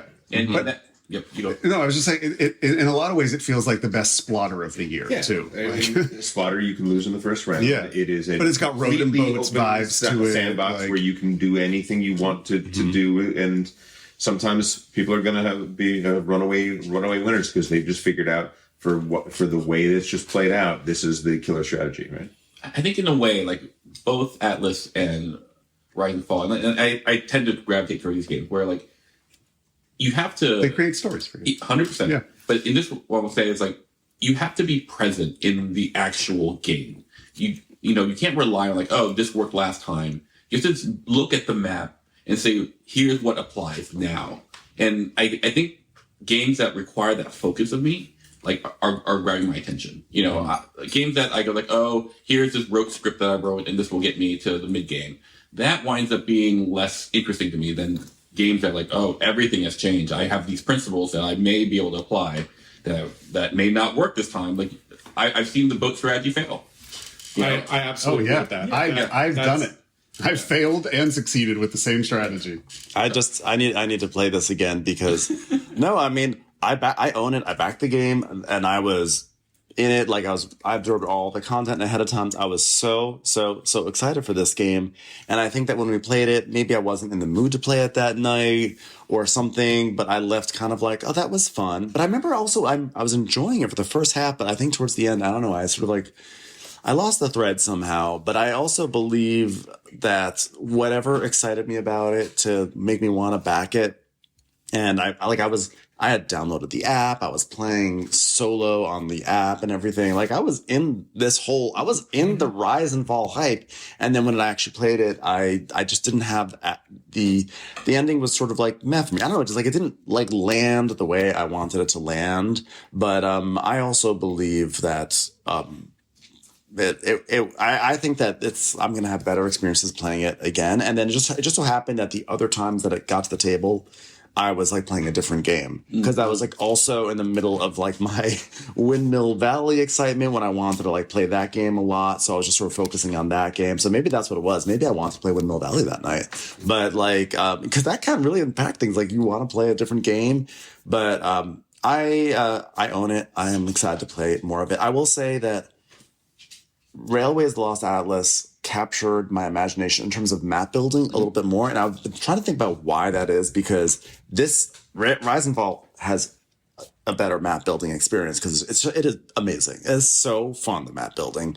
But I realized that I think the reason why Railways of the Lost Atlas captures my imagination a little bit more is because stuff we put down on Railways of the Lost Atlas is a shared infrastructure. So like you get that sense that we're all kind of building a land together. Whereas in Rise and Fall, it's like swapping out wood for wood. And isn't it interesting how there's two games in our lists that both share like a very specific kind of situation? Like this and Railways both have a huge part of the game is this whole map building thing. And then you compare Shackleton and SETI also doing variable similar modular, variations. It's interesting how they both there's a weird thing happening where designers are in a similar headspace and just randomly having games at the same year. Yeah, and also to be like just to kind of round it off on Rise and Fall, it is not a game for everyone.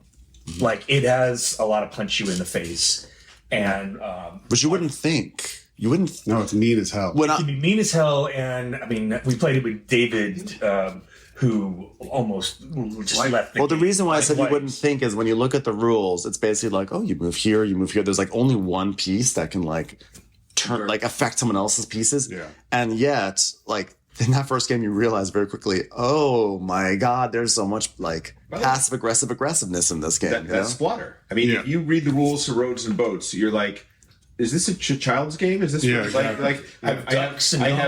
a donkey and 2 ducks, and I have some wood, and I'm gonna go and I'm gonna build all these things. Mm-hmm. It seems like the Village of the Happy Nice People, and then somebody cuts your throat. Like it's someone very much takes your like ducks. Yeah. somebody takes your goddamn ducks. I think it's a masterpiece design. I really do. And I don't throw that term around lightly, although I probably have said it about every game on this list.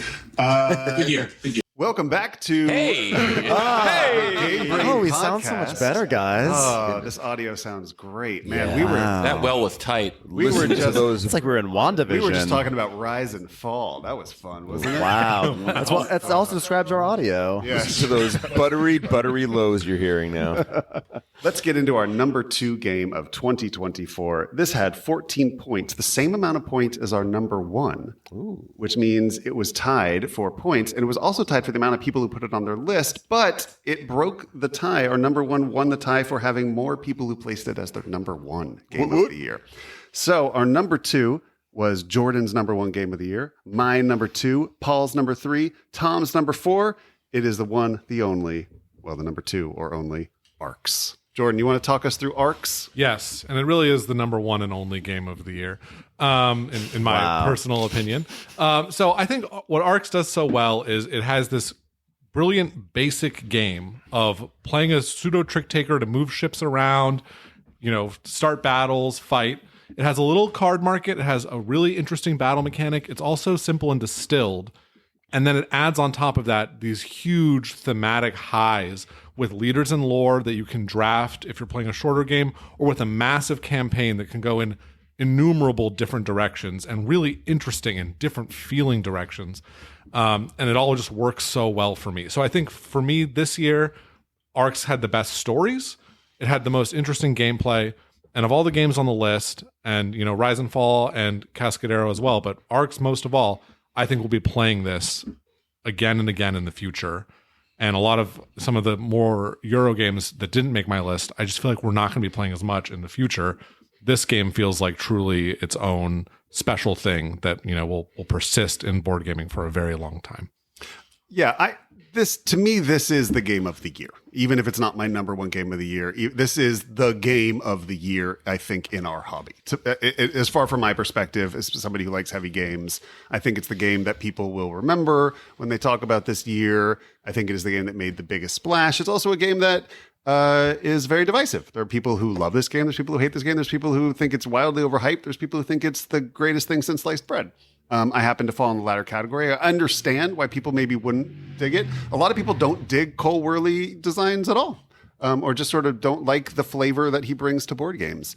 To me, this is my favorite all-day game now.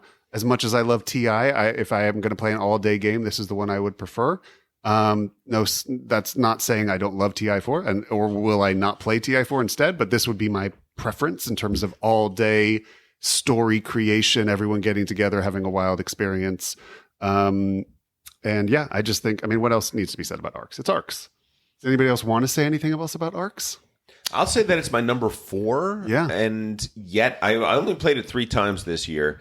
My first play, I was deeply ambivalent. Cole Worley, I'm that person that you were describing. I'm the person that Cole Worley doesn't press my buttons quite the way that I love.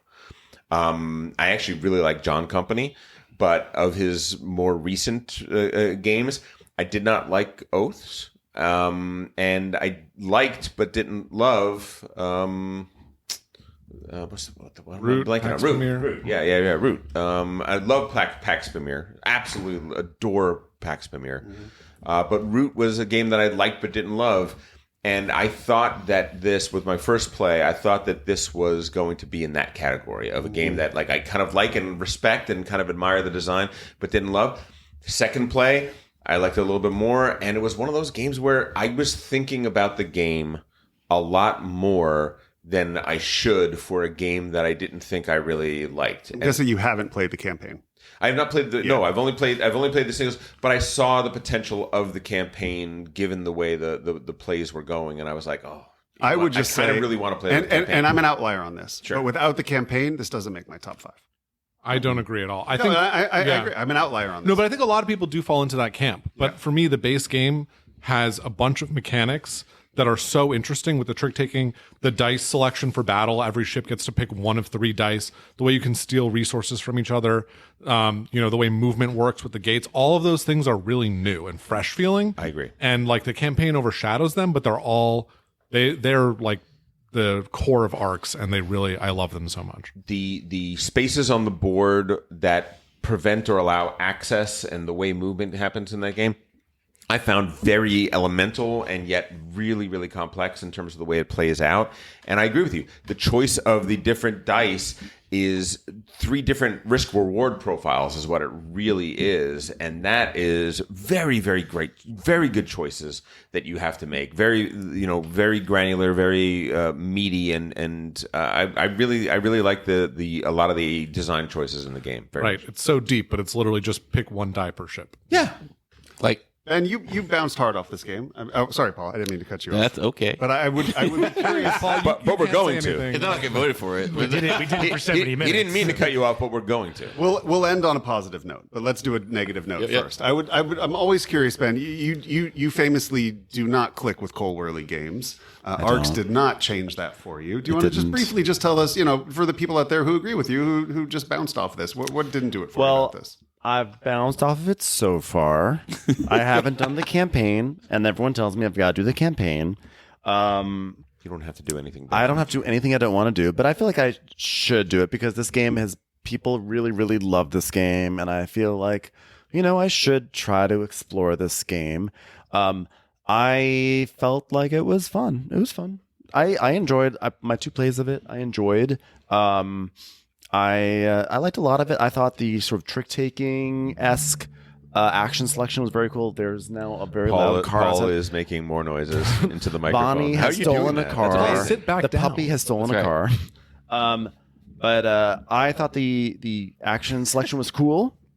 I thought it was really cool how if you want to choose an ambition, then you're going to go down an initiative, and so therefore you're going to make it easier for everyone else to fulfill that ambition before you. Like cool choices like that. I've always enjoyed stuff like that in a Euro game. I just didn't really see what made it like amazing. I thought it was just cool and fine, and I think if anything, then the game started to become laden with personal baggage for me that's not really fair to the game.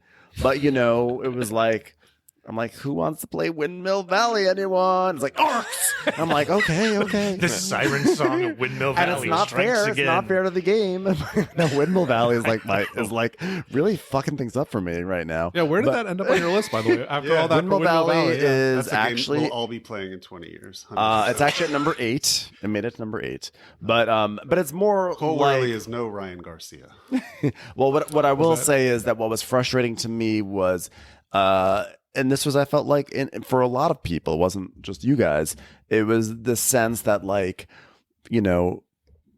Cole Worley games deserve or owed. Sorry, Danny Garcia. That's what I thought. It's not Ryan Garcia. That's not Ryan Garcia either. But Cole Worley games sort of are owed a certain amount of reps and thoughtfulness and appropriate viewing or participation in it, whereas other games can be assessed in a single play and either and dismissed. And so I started to resent the fact that because I sort of thought the first play was it was fine, that I felt a pressure in that maybe was self-imposed.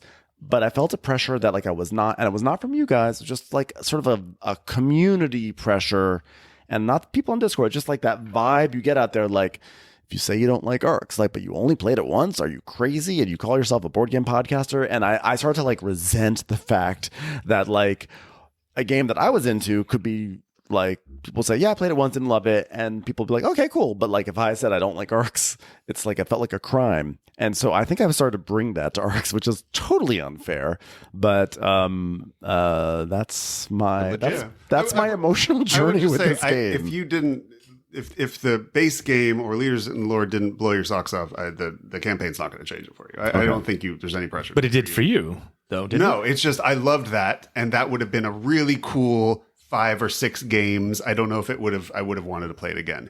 But I thought I loved it and I was into it. But it was like, okay, this would be samey after maybe 10 games. It's the expansion that makes it something that I could see playing almost like D&D for like 20 years. You know, I do think though, but that after everything, all the spiel I just said though, the fact is that there are a lot of people who are not just saying that they love this game, but this is like the best game of the year, one of the best games of the past 10 years. Some people say it's one of the best games of all time. Yeah. So there's stuff that's in there that I'm not connecting to, but like that does make me intrigued to see like what it is, because sometimes things do require more. And someone on our Discord said something that was so funny, and they said Cole Worley is like the A24 of board games.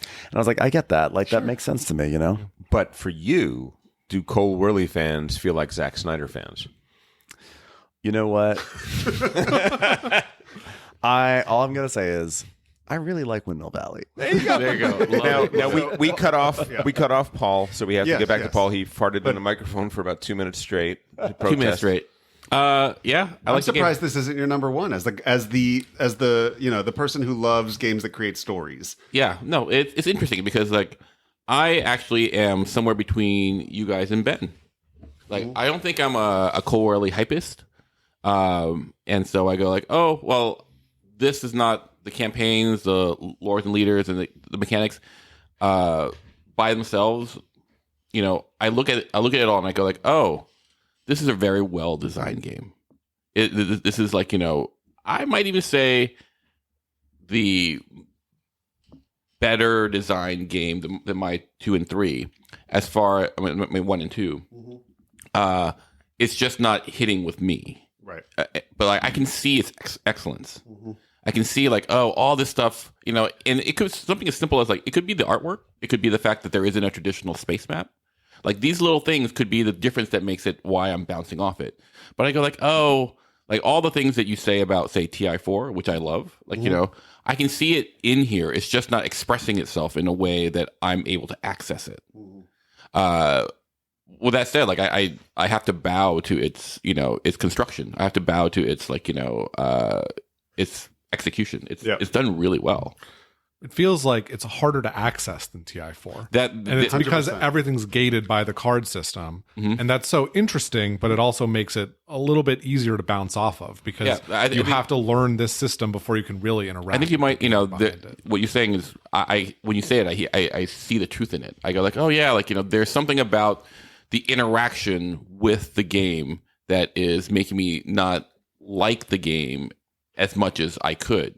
Because it has all the things that, you know, it has asymmetry, it has this big campaign mode with like these acts, like, you know, like where you're like, oh, act 1, act 2, act 3, like, and it feels very epic and sweeping. And I think that's all great. There's just something in there. And I wonder if it's like a flavor, like, you know, this is a Cole Worley flavor that like you might not, if you don't like this flavor, you just will bounce. It doesn't matter how excellent it is. Yeah. So, he's like licorice. A little bit. Yeah. No, that's not a, because I know people who love licorice. Mm-hmm. Yeah. And that's why I feel kind of crappy. I feel even crappy just what I said before. Like I feel like I'm blaming the game or blaming other people for my reaction to the game. But it just, at its core, I just didn't connect with it, you know, Trey, and I'm hoping I can. You want to say something, Trey? I think Ben covered it, and we wanted to end on a positive note. Yeah, with for sure. I didn't say it was good positive. Right. No, I will say that, you know, I think I have fall in the category of I have a difficult relationship with Cole Worley games. I like the way he uses uncertainty and randomness generally rubs me the wrong way. I think, Matt, you tend to love games that's like the making lemonade out of lemons thing. A lot of his mechanisms translate to frustration to me. And so that's just a personal preference thing. Totally. But if someone said to me, like, Arcs is their number one game of all time, and they're going to play the hell out of this over the next 10 years, I would totally get it. Agreed. I would completely respect that. And they're not crazy for thinking that. It's just, it's not connecting with me in that way. I'm not getting the narrative element that you really responded to. I mean, I haven't played the campaign, but in a sense, like, I think I'd rather deal with all the stuff in TI4 that makes me crazy, but it's still going to it's going to create those great stories that Paul's always talking about there. So you might be in that 20% of gamers for which Arcs is going to be a top 5 all-time game for you, and you should find out. Arcs might be the only game that I think is absolutely incredible that I would completely understand if somebody didn't like. And like, unlike Agricola, like if you don't like Agricola, I just think you're kind of stupid. But like, Thank you, Matt. if you don't like Arcs, yeah, I get it. Yeah, that's a lot of taste involved in Arcs. Does it low-key make you mad that I ranked Flip 7 higher than Arcs on my list? No, it doesn't. It literally doesn't. In fact, I don't want you to play Arcs any. Like, That's the thing. I feel like I would actually. And the other thing is, I feel like I would be a burden to you guys if you're like, oh, let's do a campaign day. Same. I feel like it's like then you guys don't are wanna like, harsh be like, I anybody's hope mellow. Ben's having a Ben, good time. I feel the same way. Yeah, I feel the opposite. I feel like you should try it because I think Nobody's you really invited me to play respond to this stories, and so I do respond. And you can also when cut on it your off after review. Act By the way, One. on your review, you guys did talk about the way that the campaign does handle story, and I thought that was actually very interesting. And like, there are a lot of interesting things about Arcs, but it's this thing, Ben, maybe you and I and 2 newer players need to do a campaign where we don't have any like super fans, And in I the room, also- we can just experience it on our own. And I actually do wonder if there's an element of like maybe the game would bloom more for me if I was like bubbling through it with 2 or 3 other people who are also bumbling through it, as opposed to playing with people who really know it, and then you're like, everything's going by so quickly. That's something you don't like in general in games that I've noticed is you don't like, you've had that experience with Terra Mystica, you had that experience with the gang. Like, Only you don't with like to certain be at a games. table where everybody's like feels like they're really good at it or really into it or obsessed with it, and you're behind, and you just sort of find that you get behind the enthusiasm curve. You know what it is? It's not with every game, but some games it's just. I think it's with games where there's like the knives are out and you're getting stabbed and everyone knows like it's like you're in like 18xx though, so it doesn't make sense. You love 18xx. 18xx is I think the 18xx system is just honestly it's better. But like no. I think There we go. I think there it is. Listen, don't forget. Remember the time I walked out of Strategicon to get myself a sandwich was because I got right there in my side. right. Yep. By Jennifer of all people. So and I was like, you know what? I'm gonna What did take that a sound like? It sounded like, Ben, you just got this is your first 18xx game. Well, I'm putting a curve where your straight is, and you're going to be out of the game for the next 2 hours. Because I didn't realize at that time, like, hey, that's just the way the game goes. Yeah. And so, but I walked out. So maybe I never thought about that, but I think it's really like if I'm Jodie Foster at the end of Silence of the Lambs and I'm being hunted in night vision and I can't see anything in the dark, but yet I've got a serial killer that's about to take me out. It makes me feel a certain sort of way. If someone is Well, that's a great positive note to end on for Arc. Being hunted by a serial killer. Shall we move on to our number 1 game of 2024? This is Game Brain's number 1 game of the year. Now, I will reiterate, this was tied with Arcs score-wise. So score-wise, this is a tie, but it broke the tie by having 2 people who picked it as their number 1, whereas Arcs only had 1 person who picked it as number 1. And our number 1 game of 2024 is Windmill Valley. Oh my God, I'm so glad. Finally, redemption. Garcia, you've done it again. It is. I apologize. It's Ryan Garcia? Sorry, Ryan No, Garcia. it's Danny Garcia. It's Danny. Windmill Valley is Ryan Garcia our did it winning point. again. Civolution, Stefan Feld's Civilization masterpiece is our number 1. Now, I'm probably the only one who may use the word masterpiece on it. Let's talk about Civolution. I apologize. Civolution is Stefan Feld doing a huge, wild, insane, sprawling game. This is not a perfect game. Can you tell us what the votes were before we? Sorry. It was Tom's number 1, Matt's number 1, Ben's number 3, and Jordan's number 5. Now, is Civolution a perfect game? No. Is Civolution a balanced game? I don't know. No. Is Civolution a competitive game? No. I don't know. The correct answer is I don't know to both of those. Is Civolution refined? No. Is it... Is it a good game? It might be. I don't know. By the way, it was my number 1 game. I don't know if I agree with what Matt's saying right now. Here's the thing. I think this is the greatest flawed masterpiece I've ever played in board games. I think this is not Citizen Kane. This is not a perfectly built chair. This is David Lynch. This is Rest in peace. abstract sculpture. This is Twin something Peaks that season 3. that really is filled with, I think, passion and love. To me, this feels like a love letter to board games. This feels like somebody who's been designing board games forever and is just sick of trying to be perfect, who's just sick of trying to garner the biggest audience, who's just sick of trying to like keep up with the trends. And just, this feels to me like somebody made the exact game they wanted to play. And maybe there's a handful of people out there who would feel the same way. And I happen to, for some reason, this is the game I've been wanting and didn't know I wanted for years. And this is just the most fun I had playing a game this year. I don't even know if it's the game I'll be playing the longest into the future. I just know I love it so much. I love that it exists. I love how wild and wacky and rule breaking it is in so many ways. And when I think of the game that brought me the most joy and made me fall in love with board games again, it brought me back from miniatures. I sort of gave up on board games for a few months. I just got burned out. I went into miniatures. I went into Kill Team. And honestly, it was Civilization that made me completely fall back in love with board games again and just reinvigorated my love for heavy Euros and how heavy Euros can just be weird too and just be wacky and do something totally different. Yeah, absolutely. Tom, you're number one as well. Tell me what you feel about it. I mean, how do I follow that?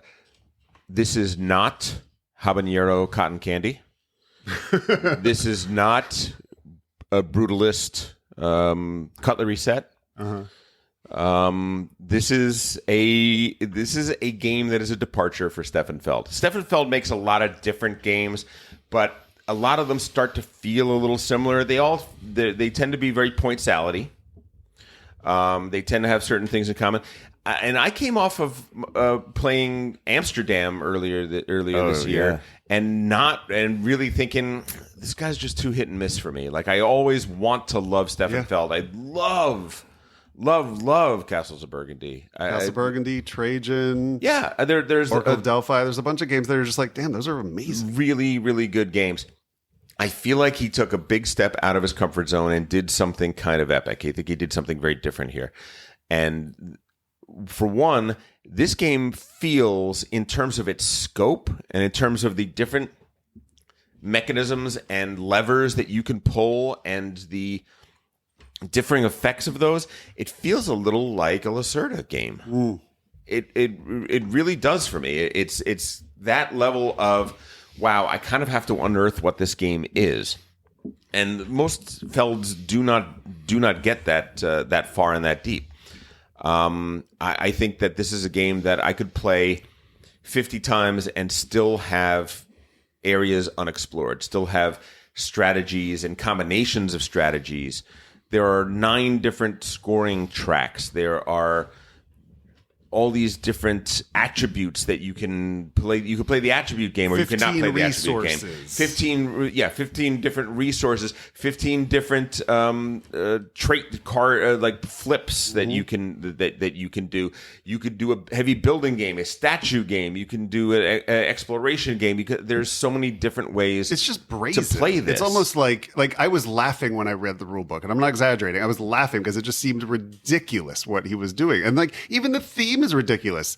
It's the It's theme not a of the civilization game. I mean, it's not a civilization no. game. The theme of the game is AIs playing a civilization video game to see who can make the best simulation civilization. Like Well, even no, that is you're- like you're- so no, silly. I think it's you're a deity in No, like you're AIs. Oh, you're AIs, Yeah. but you're like taking an exam, right? Yeah, I you're had taking no it- idea yeah. that was the actual thing. Your Oh, that's the AIs thing. Yeah, that it's are meta. going to they're tasked with creating civilizations, and in order to have that, they must pass this simulation test. Like even that is just he's having fun. He's just like I don't care. Like this is what I want. This is I just feel like it's him.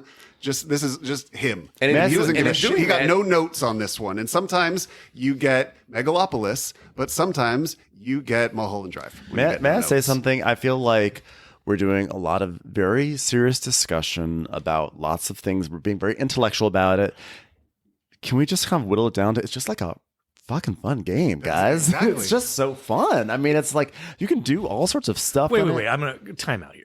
You talk about fun forward all the time. Yes. This is not a fun forward game. Well, for those of us This who is a appreciate- sandbox game Yeah. with a bunch of levers. Yeah, In that's fun to me. Incredibly ambitious game. I Very think is fun one of to the me. things that Matt is saying. And it's a 3x. Okay, I see what you're saying. I see what you're saying. I'm being too. I know I'm being too simplistic, but I'm also trying to be like, you guys have talked about all the big things about it, but also at its core, it's really fun to play. And I think that like it's doing a lot of cool things. And sometimes I think the word sandbox is actually used pejoratively with board games. Sometimes people say sandbox like, oh, it's unfocused. And I think that's actually a huge asset in this game, that you can dive back into it and try all these different things and see how it all works out. And I think This redefines sandboxes to me. Like now every sandbox has to be compared to this. Like, is it really a sandbox? Like, is it as sandboxy as Civolution? Like, what was the big sandbox before this? Would have been, I don't know, Lacerda or something, or Fields of Arl, maybe. yeah. I mean, Fields of Arl, yeah. Roads and boats. yeah, exactly. Roads Yeah, and boats, exactly. Fields of yeah. Arl is often Roads and boats yeah. in antiquity, I would say. Yeah, are Feast probably for the most Odin. sandboxy Feast for in Odin. terms People of- always say that's a big sandbox. You have 50 actions. Like, nah,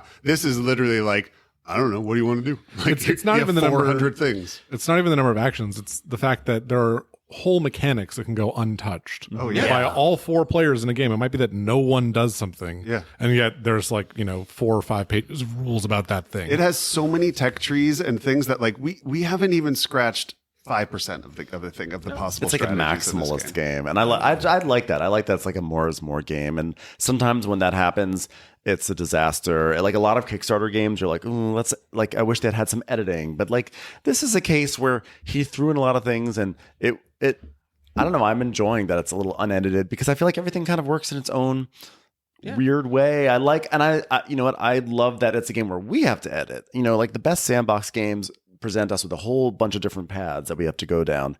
And we have to say, okay, like I just did something that is now causing me to drift over to do this mechanic. And you gotta say, no, don't do that. Just focus on what you got to do. And it's really, really hard because there are times you have to branch off and start something new. And there's times where you have to, stay the path. And I think that's what's really cool about the game. So I ranked this game 5th on my list, and I think that it's really fun. I've enjoyed my time with it. I've played almost 10 games of it at this point.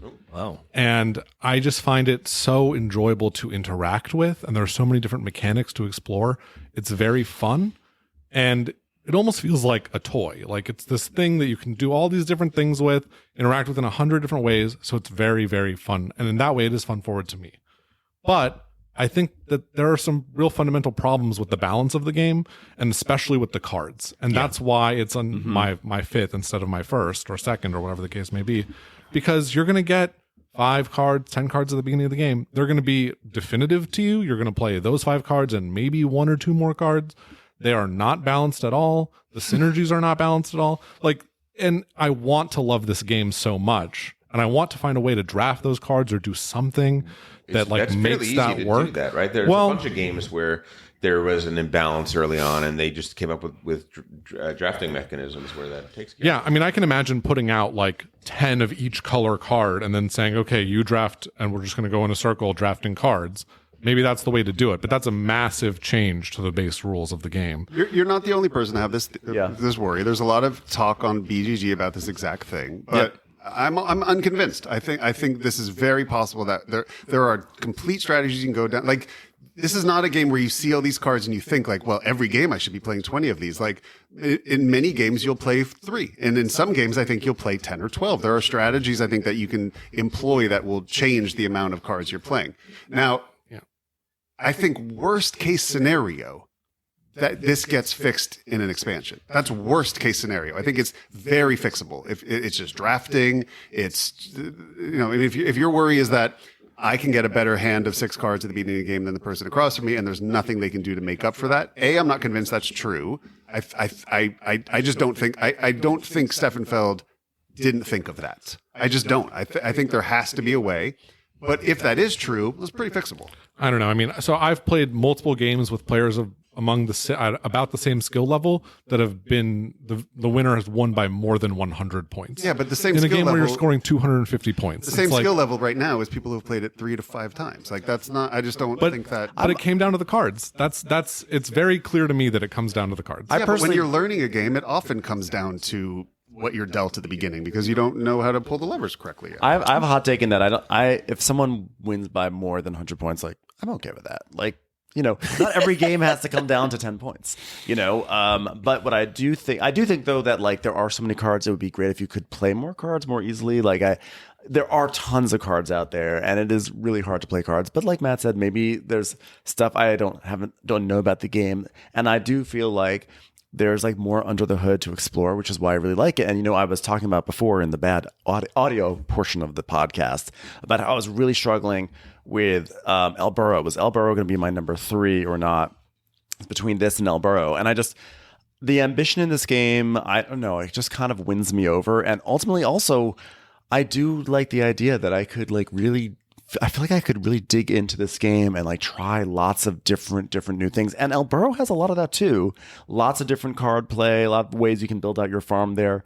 But what gave this game the slight edge, even though I like the interaction in El Burrow more, I feel like a negative for Civolution is that I wish there was more exciting interaction with players. But I just think that there's just so much you can do in it that it's just deeply appealing to me. As a person who's played it once and did, I will have to say, remarkably poorly. I think any game that really can capture the imagination of the people playing it, especially a group as, I won't say jaded, but has seen it a lot like us. I think that speaks to its excellence. I did not really get it. I go there are 1,000 choices here. I'm going to work on this one choice. Guess what? It didn't win. But I have to say its ambition is what really makes me go winning isn't even really the goal of this game when you're starting, at least, because there seems to be so much mastery that has to happen first. I don't know that the cards are balanced or not. I suspect that they are not, because how could you with all the things that you know, how could they be?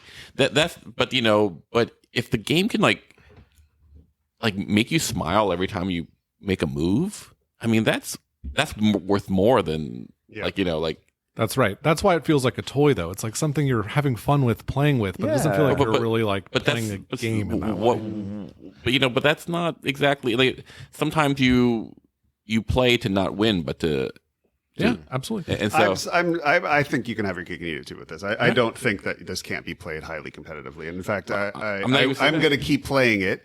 And my goal will be to beat you every time, Jordan, and prove to you that I think that you'll beat me about 50% of the time based on what you draw. I think I'm going to prove that it's just experience is all that's going to matter. And if it's not, then the community will fix that. I think it's such an ambitious game that we don't really know yet where it's going to, in a year. This could be a game where I end up kind of agreeing with some form of what Jordan is saying, I might too. and not really want to, and put it on the shelf of amazing experiments. Experiments, exactly. Right. Yeah, but even still, my number one ranking kind of factors that in. This is an ambitious game from a designer who's been around for a very long time, and he took a huge swing, and I want to honor that. Yeah, I love that Stefan Feld came out with a game that has captured a lot of people's imagination. Because I am a Stefan Feld fan, and I've invested. I'm a Feldhead, and I've invested in his City collection. And at a time when I don't think his games have necessarily been terribly in vogue. People always will play them and people like them, but they're not his games are it's like Pink. People like Pink. She's dance. She twirls around and stuff. She has hits. I thought you meant the color. And the color too. But she has hits. But she's not a Beyonce, right? She's never Taylor Swift. She's not blazing hot in pop culture. But then it's cool. But she's always there, and it's cool that Stefan Feld, in a moment where there are some more auteur designers, you do have the Cole Worleys, you have, I don't know, honestly, even Danny Garcia, you have Ryan Garcia, you have, I'm blanking on all the auteurs, but you have canceled over this. You have certain games, you have certain board game designers that have a lot of hype behind them that people are excited about, and certain types of games that people are excited about. And that's cool that someone a pro who's been at this for a very long time can come up with a game and be he still has it. And again, You know what? I don't know what my again was. I forgot what I was going to say, and I've talked for like 5 minutes straight. So enough. I have one theory when it comes to making art, which is that you should. All that matters in art is making the thing you would wait 8 hours in the rain to see, if it's a movie or whatever. That to me is the only, and then just maybe you'll get lucky and there's enough people out there who have the exact same thing they'd wait 8 hours in the rain for that you made, and now you have a career. That to me is what Sevenfeld did here. This is what I want Lacerda to do. This is what I want Uwe Rosenberg to do. It's like this. It's just awesome where you feel these great, incredible decades and decades and decades of experienced designers, and you can feel the passion coming through and the weirdness and like their own tastes and like that spoke to me. And the scope of it is astonishing. And if there are problems with it, if Jordan is correct, and frankly, I'm ready to accept that there's a good chance that Jordan is right about this. There's going to be a fix for that because the game is just so... It's so fixable. Yeah. I really hope so because it's such a good It's and as fun easy game. as a draft or some card balances. I mean, look, Agricola has 600 cards in the game and 13 are banned. But people always say Agricola is like totally unbalanced. Like, yes, do those 13 cards totally skew the game? How hard was it to remove them? It takes about 6 seconds to remove those 13 cards, and then you have a pretty damn balanced game. Vladimir Suhi, Shipyard, his first game was basically just rejected by a lot of people because they didn't like the scoring tiles and thought they were imbalanced. And it took him a number of years before people finally caught on to this guy's a really, really, really great designer. Let's just agree that we will not let Jordan ruin this for us. Not to harp on it, but I want to make one point of differentiation between this and Agricola, which is in Agricola, the only difference in starting setup is your starting hand. Whereas in this game, maybe the green track is worth 5 points in the first turn, and you draw a hand that lets you go 10 spaces up that green track and score 40 points. That's not a problem that you can fix by removing the green track cards, because in a different setup, the green track might not matter. It's the interaction of the cards with the starting random setup that creates the problem, and that's a harder problem to fix. Although, as someone who's done that move and then lost by a lot, it's like there's a lot of ways the balance can be counterbalanced. You know, we get 2 cards from each color at the start of the game, right? I mean, simply getting 4 cards from each and picking 2. So like there are ways to Picking one. I don't know. Well, either way, Either way, it's a really cool design. we all agree it's fun as hell, except for Paul, who also doesn't like Agricola very much. So Well, I do have one thing, Jordan, like in say Railways Atlas and like say Rise and Fall, like we set up a board that is completely like you don't know what the balance is going to be, Right. And ultimately, when the game starts, chances are it's not going to be balanced, and it's probably going to benefit someone in a certain turn order. Like you could probably math out like from this setup, someone's going to benefit, right? Someone's going to benefit from this setup. So that doesn't bother you, right? I think it's probably a lot smaller of a difference. So is it just a matter of like the chance of winning is within your grasp in Rise and Fall, whereas like if a 40-point, I don't know. Yeah, I don't know. I mean, like 100-point difference is so big, right? Like, isn't that? I don't know. yeah, but Maybe we're still something's a talking with problem? people who played the game 3 times. I just don't. I don't think that.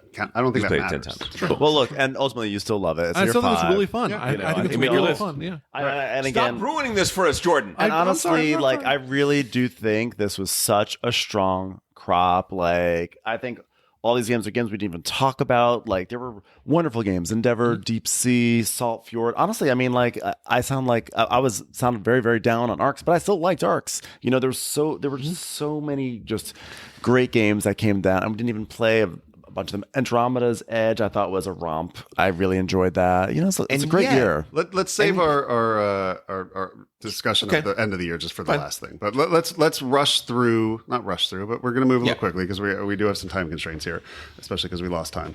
I want to tell us, I asked everybody on Discord to email me their top 3 games of the year. The same rules apply. It must be a 2024 release, no expansions. Top 3 games of the year. I then made a meta list of that. Your number 1 was worth 3 points. You get it.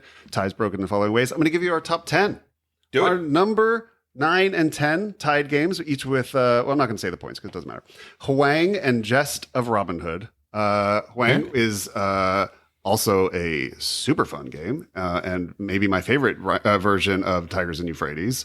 Another great Reiner Knizia game this year. Jest of Robin Hood, did not love. Jordan, you've enjoyed it quite a bit, I think. I like it. Yeah. 2-player coin game. Tie for number 7. I will say before I get to the rest, it is remarkable how close our list was to there, and you'll see that as we go. But it was almost shocking to me that how close our lists were. So number 7 and number 8, Cascadero and Wilmot's Warehouse. Wilmot's Warehouse, very fun party game that came out this year. Just tells stories. It's silly. Also a game that can be taught to anybody in 30 seconds. Number 6, Shackleton Base. What was our number 6? Shackleton Base. What? Number 5 and number 4 were 2 ties.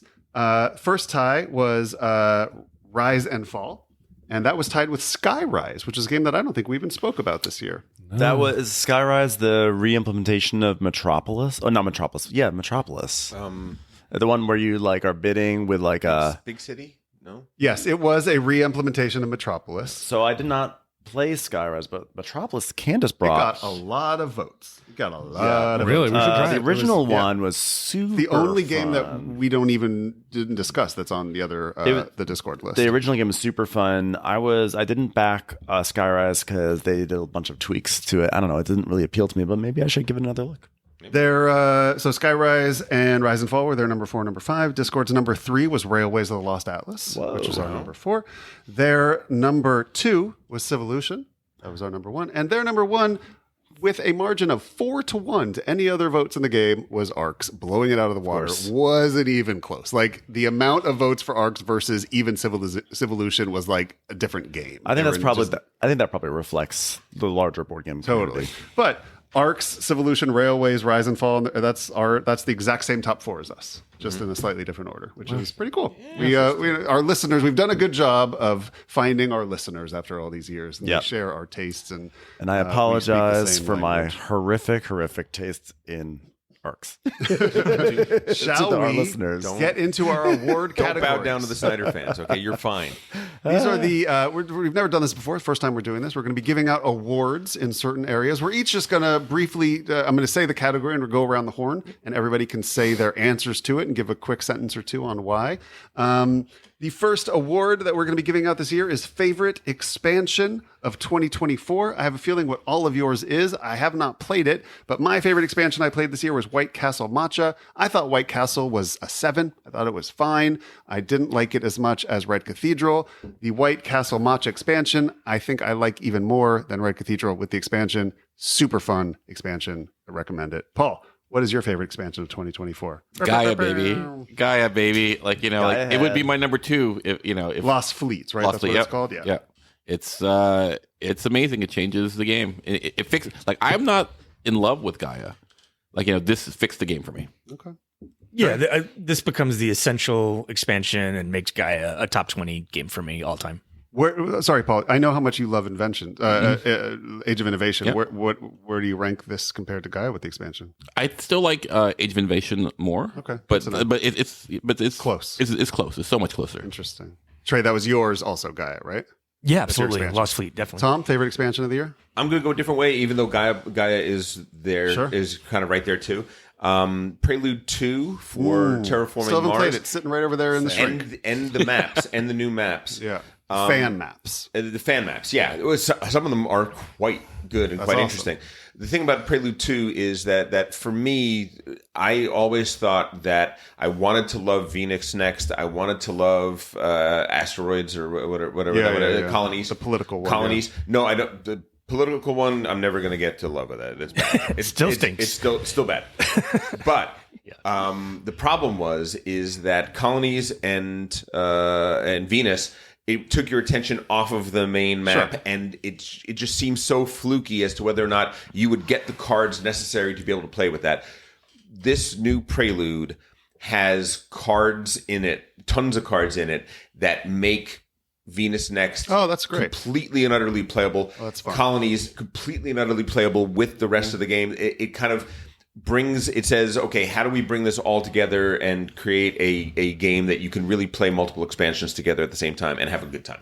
That's dope. That's exciting. Yeah. I'm excited to try it. Jordan, favorite expansion of the year? For me, it's also Gaia, but I won't elaborate on it too much because you guys already talked about it. I'll just say that White Castle Matcha was a delight, and we played it, and then we immediately played it again. That's how much the only fun it time was. that's happened all year for me. Yeah, I played exactly. a game back to back. Yep. Ben, favorite expansion? Gaia of 2024? Project, baby. It's the expansion that finally opened up the entire system to my heart. It's also a rebalance. Yeah. Like just speaking of balancing, Yeah. and like over time, you expect certain things to get fixed.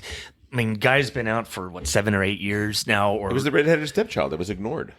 I love it. kind of. But by doing their expansion, they were able to take all that data from the years and fix it in a way that these factions that were always like interesting but bad, now they're interesting and competitive, and so it really explodes. Like, I can't wait to keep playing it and trying things that have been there for years and are now accessible. It was also Right, I'm fundamentally gonna buy it. I'm gonna buy it. Maybe Leave it also was alone. like fundamentally important to me because sometimes I feel sort of to tie back to everything I was talking about before, and something that you had mentioned in previous podcasts that I thought was so great. You talked about how like we root for games, everything once on a podcast, and then just me, everything I talked about with ARCs is that like there is so much stuff that gets brought to games that sometimes I wonder if I have an okay time with a game, could I ever truly turn a corner on a game? Because that's something that we always talk, well, maybe with more plays will a game ever bloom.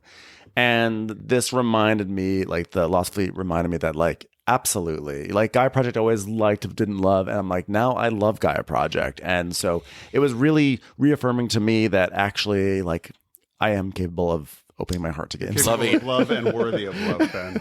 Let's get into this is the favorite game you played in 2024 that was not released in 2024. I'll make it quick.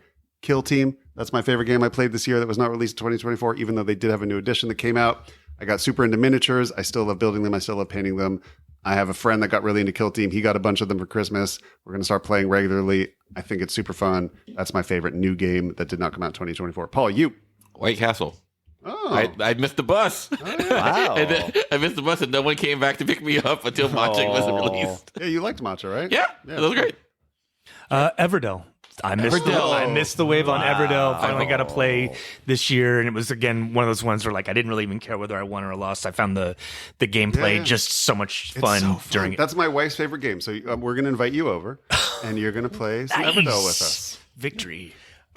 Jordan brought Heat, Pedal to the Metal, and I hadn't played it. That was my very first play of it, and I, generally don't race games, not my thing, but the campaign aspects of it and just the way it was designed, it was so well designed. I was just I reluctantly it's it's like that never dated DJ. Race games for me are DJs, and yet I fell in love with it. I thought it was really great. Nice. For me, it's Shatterpoint. Oh, Sure. of course.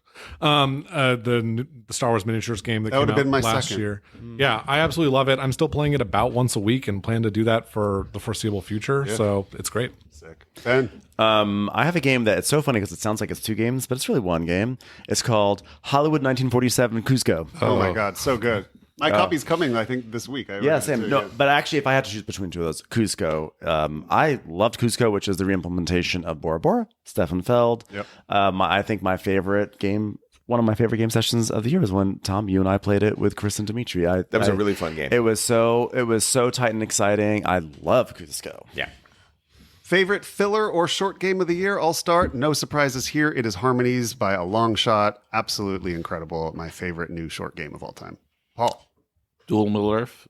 Oh, yeah. That would probably be my number two. That's the pick up in your hand game. Yeah. Yeah. Yeah. Wait, say it again. Well, Duel Lord of the Rings Duel for Middle Earth. Yeah. Oh, Duel for Middle Earth. Okay. Yeah, that is the reimplementation of Seven Wonders Duel. So with Harmonies is obviously like number one, but Ben, the stuff in the hand game. Drapolter. Well, actually, it was a 2023 game. Oh, okay. We played Drapolter the other night, which you may have heard of it. People talk about it. It's a dexterity game. Right. That could Trey be a likes a new dexterity game. No, it's, He won. I won. I'm a simple man. I'm a simple man. It only plays up to 5. It only plays up to 5. If it played up to 6, I would have brought it as like a fun thing to do. Tom, favorite new filler? It's not every day that David Gillison brings you a game no. and you try What it did he and do you to love you? it, right? No, the gang. The gang. He brought the gang. Yeah. He brought the gang, and I was like, oh my He's God. off the schneid. He's off the schneid. I love it. I'm like, dude, you nailed it. Jordan, what do you got? These are all great, and I like all of them. I'm going to mention something different, though. Middle Ages. I think it's a really fun That's good. It is. fun That's a game. really good That's one. my third favorite. Yeah, I love Middle Ages. Mine is my number 9 of the year. It's called 3 of a Kind. It's a party game. I don't know. Do party games count as filler? 100%. Of course. To me, it's in that wavelength space of like you're just trying to write down words that fit certain categories. It's a huge hit every time I play it. Everyone always laughs. Lots of discussion and banter, and laughter. Most importantly, laughter. It's great. I'm surprised that didn't get mentioned. Is what I think is the most fun party game. But it's not. I didn't like as much Harmonies. Didn't make this. But Things and Rings is so fun. Things and Rings is awesome. It's not even a game. I really like Things and Rings, but I had such a bad. Yeah, but that's okay. Yeah, no, but I'm But saying that's like, every game of Avalon sucks too, and people still. No. I mean, I had a fun time, but I had people have such a coming up, bad man. time that I like Things and Rings, but I couldn't make it my number one. In fact, I had a hard time between Three of a Kind and Flip 7. I think Flip 7 is like a really Flip 7 great- super fun too. Yeah, I don't think that came out this year though, did it? it came in 2024. Yeah. Okay, there you go. Biggest disappointment of the year. I'll start. I'll keep it quick. I honestly had a hard time thinking of any, but I was very excited for a 2-player coin and just a Robin. I just found bland. I just was like, I don't want to play a coin with 2 people. It's not enough people, and it's not enough weird stuff going on. I just found it to be like an annoying tug of war that I didn't enjoy. Paul, what's your biggest disappointment? Hot take: Asian Tigers. I like the game. It just looks so bad that the graphics make it so that I can't access it. Second time around, I felt that way the first time, and it was a disappointment. Second time around, I will say this because it's not. I haven't said it, but it was originally ranked as my number 11. We played it. Jordan, Trey, and I played it a few weeks ago, and it went from number 11 all the way up to number 7. It had a 4-point jump because second time around, I was like, The graphics. this game is I liked really it. I liked played it. it against, and I really liked it. Yeah, It's it awesome. could be one of those games that were like that's silly that wasn't in our top 5. Yeah, maybe. Yeah. Absolutely. Trey, biggest disappointment. Black Forest. I love me some Uwe Rosenberg. And as Tom said, they took out the best part of the game, which was the simultaneous card play. So I've played this twice, and I already feel like I've explored all the spaces in that game. I'm kind of 2 and done on Black Forest. I don't need to play that ever again. All right, Tom. Windmill Valley. Windmill Valley. I looked at it. I read the rule book. I was like, "Oh, this is going to be so good." And I played it, and I was like, "Oh, okay, all right." I liked it. I think Windmill Valley is It was- exactly as good as it seemed like it would be. Fine. It is fine, but it's a disappointment because I was really hoping for something. You have to play the campaign. Okay. Yeah, you got to play the I window. love it. And the, I made the joke on Discord. Those guys. cards are going to get fixed. Those cards are going to get fixed. It's very good. Jordan. For what's me, your it's biggest? Civolution. Wow. Shots fired. I love it, but I want it to be so good, and I could see it being so amazing, and it just the cards hold it back. your number 5 is the biggest. Yeah, disappointment. well, I love because no, I love it. It's I good. came to Civolution having no expectations, bought it the night I played it, like for the first time, played it a bunch more, got really into it, and then was like, this doesn't hold together, and I went on a little roller coaster. Well, next year we'll have biggest mistake that you said last year. Yeah. I'm excited for you to make that. right. It'll be this. It won't be anything else. I'm really torn with my biggest disappointment, but I'm going to go with this one. This is sort of a little stranger, but you guys may know I really enjoyed this one game called On the Underground, which is a subway building game. I really, really love it. It's just a really wonderful gateway game that I think experienced gamers can really enjoy. It originally came out like 2009, but the version I got was like 2017 or 18. And I've been waiting patiently for 4 or 5 years for a new map that they've been talking about doing a New York and Paris map. The Paris map, New York Paris pack, but it's a standalone, so I sort of view it as its own game. It came out in 2024. I finally played the Paris map about 2 or 3 weeks ago, and I was a little meh about it. The basic gameplay is still great. So it's still a great game. It still had a lot of fun. Everyone at the table had fun. But it was hard to read certain things. They made some tweaks that were really good. They made some tweaks that I didn't love. And so I was I don't know, it was one of those things where it's like, I waited all of these years and I was hoping for something a little better than what it was. So it was more of it was a disappointment in terms of I think hype. And if it had been it had come out a year after I played it, it would have been fine. But that I waited 5 years and that was the best. This made me sad. Category in our awards. Our next award category is favorite theme integration. Mine is a game that we played just a couple days ago, and I had the most fun with a theme I've had all year. That was Inferno. Inferno is an incredible heavy Euro that is based, it is an adaptation of Dante's Inferno. And it is a soul placement game where you are sending souls who have sinned to the 8 circles of hell, and you must deliver them to the correct circle of hell so they can face damnation and judgment forever. And you play as families in Florence looking for sinners to accuse, then have them be executed, sent to the graveyard, and then you ferry their souls across the river Styx to one of the correct 8 circles of hell, and it is awesome. This is also a game Did that... somebody make a game just for me? Yeah, Can I say? Could not find a more delightful game this year. It was very It was fun. just a It was very, delightful, very Honestly, game. we've only played it once. It might be like a top of the year game if we play it more. I'm very excited to play it with you, Tom, and Trey. I think, Trey, you will like it a lot. It is a heavy Euro. It's and with a really interesting theme. It's Paul, you really will hate it. no. I think you like it too. It's okay. It's You'll okay. like it, Paul. You'll like it. It's really cool. fun. But anyway, it's just Way such a better than cool. Paul, it's going to hit a little close to home. Such a cool theme. Paul, what's your favorite theme of the game? Well, this is my clinical mind goes like, well, it's things in rings. Because you're putting things in rings. And it's literally I go like it's literally like on the, I don't be on the nose, but like it's exactly what it is. Why do we hang out with Paul? I don't even get it anymore. Trey, what is your favorite theme of the year? Yeah, my favorite Is it things in boxes? I mean, Games and I guess I boxes. really embraced the integration and implementation thing. I thought both SETI and Let's Go to Japan had really great, the theme mixed with the mechanisms so well, and that's why I rated them so highly. Maybe a little You bit love more than theme. they should. Yeah, theme is really important. When to you. those things come together, that's a great game. Absolutely. Tom, favorite theme of the year? Having read only the rule book because none of us have played it yet, I have a feeling unconscious mind is going to be the correct answer. The theme is fantastic, and I read the rule book too, and it just didn't get to the table. I last night tried. I had Jordan and Ben over to play Unconscious Mind, and I read the Inferno rulebook that day, and I go, we have to play Inferno. It's too fun. 2 weeks ago, I said the one thing I want to play today is Unconscious Mind. We just didn't make it. It's a heavy game. It's got a lot going on. Yeah. It looks astonishing. But of a game that I played, Let's Go to Japan. I think is just Super a great theme. fantastic. That's a great choice. Jordan? I'm going to go Red Dust Rebellion here because I think great choice. it's cool that the author of the game created a whole history and then integrated that theme with the cards and the You mean Dan mechanics. San's Revolution? I think that's what it's Redemption, right? Red Dust Rebellion. I said called. We're just messing. Okay. I think it is Red Dust. RDR. Yeah. Anyway, My choice is a little funky.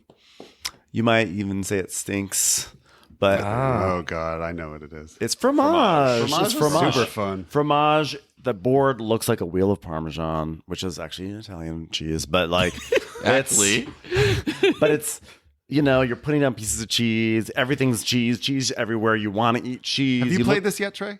No, I want to, but Sure, you'll Matthew love it. O'Malley's a You'll friend love of it. mine, so Trey will I love can't this believe I game. haven't played It's it. a very Simultaneous worker placement is not something that ever occurred to me as an option in board games, but it's really good. Simultaneous worker placement is awesome, and I want to see it I want to see Uva. I feel like Uva's gonna be like, how did I not think of this? yeah. It's like it's must do such it immediately. it's such a cool idea. Like I really hope Uva runs with that and one. because it's simultaneous, the game is actually pretty quick. And Yeah. I think that it's not a heavy game, but I think that because it's quick, it's almost seems like a light game. But I think that there's actually more there than meets the eye. So I think Fromage is a really fun. And it's not just that it's like the theme, it's that the art also just speaks of like cheese making and like artisanal French. I feel like I'm going on a tour of the countryside and eating cheese all the entire time, which you guys nailed that category. Those were all great choices. Really. Thank you. if Hollywood 1947 were a 2024 game, True. that one also would have been a really fun use of theme. All right, we move on now to. Oh, you had two you wanted to throw in real quick before we get to the table flip award. I wanted to do a surprise of the year. Yeah, biggest which I think surprise of is the a year. good That's one. easy. That is. I'll start. We'll Yeah, just go do it ahead, quick. go ahead. Very easy. Rise and Fall. I thought that game was going to be dog shit.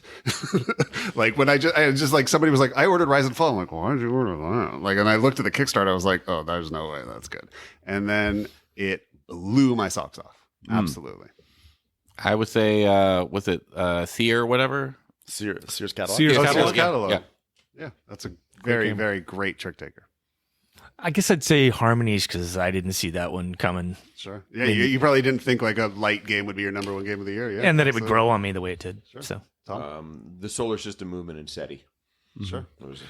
I'm going to say 2. One is Inferno, which I thought would be dog shit when it came to the table. It was really fun. Yeah. And the second was Joyride, which came out of nowhere to be my new favorite racing game, and I love it. Yeah. Tom, have you played Joyride yet? Not yet. Yeah, no. It's great. You'll throw heat in the trash after that. So when I conceived of surprise, I meant more like my surprise of the year, and so like I wasn't thinking like the surprising game of 20. I think probably El Burrow might be my surprise, but in terms of like the surprise, I think like to me it was the Rediscovering franchise, which is a game it didn't fit in new to me because I played it before and it's not of this year, but it was like this game that I was about to sell it and I just sort of brought it here to let's just see how it is. What'd you say? Was that 2024? It was February of 2024, and I was like, wait a second, this game rocks.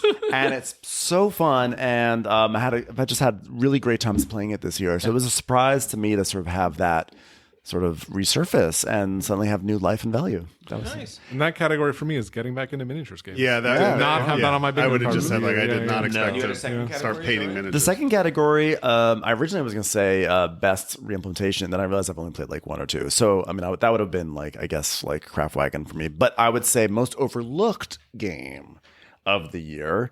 And for me, I think the most overlooked or maybe least or most misunderstood perhaps would be Salton Sea. I think the Salton Sea came out and a lot of people did not like it. It got a lot of negative reviews, and I played it. When we played it, I was like, I think this game is really Lithium, good. baby. It's tough. There's stuff it's there, hard, something there. And like I think it was way too easily dismissed. Mine would be Rise and Fall. I think if that was a game that had did not just have a Kickstarter that delivered to the small amount of people that backed it, and instead had a big launch and came out in Essen, I feel like that's in the conversation with ARCs for a lot of people in terms of like the games that blew them away. I just think it didn't get the distribution it deserves, and I think I don't even know if there's plans to reprint it. Like it might just be one of those games that get lost to time. But I think everyone should know about Rise and Fall and look into it. You know, going off of that though, like one thing I noticed, and just to kind of reality check for our group here, is like some of the games that we like the best from this year actually have almost no reviews on BGG at all. Like Railways of the Lost Atlas, 273 reviews. El Burrow, 236. Asian Tigers, 253. Rise and Fall, 372. Craftwagon, 198.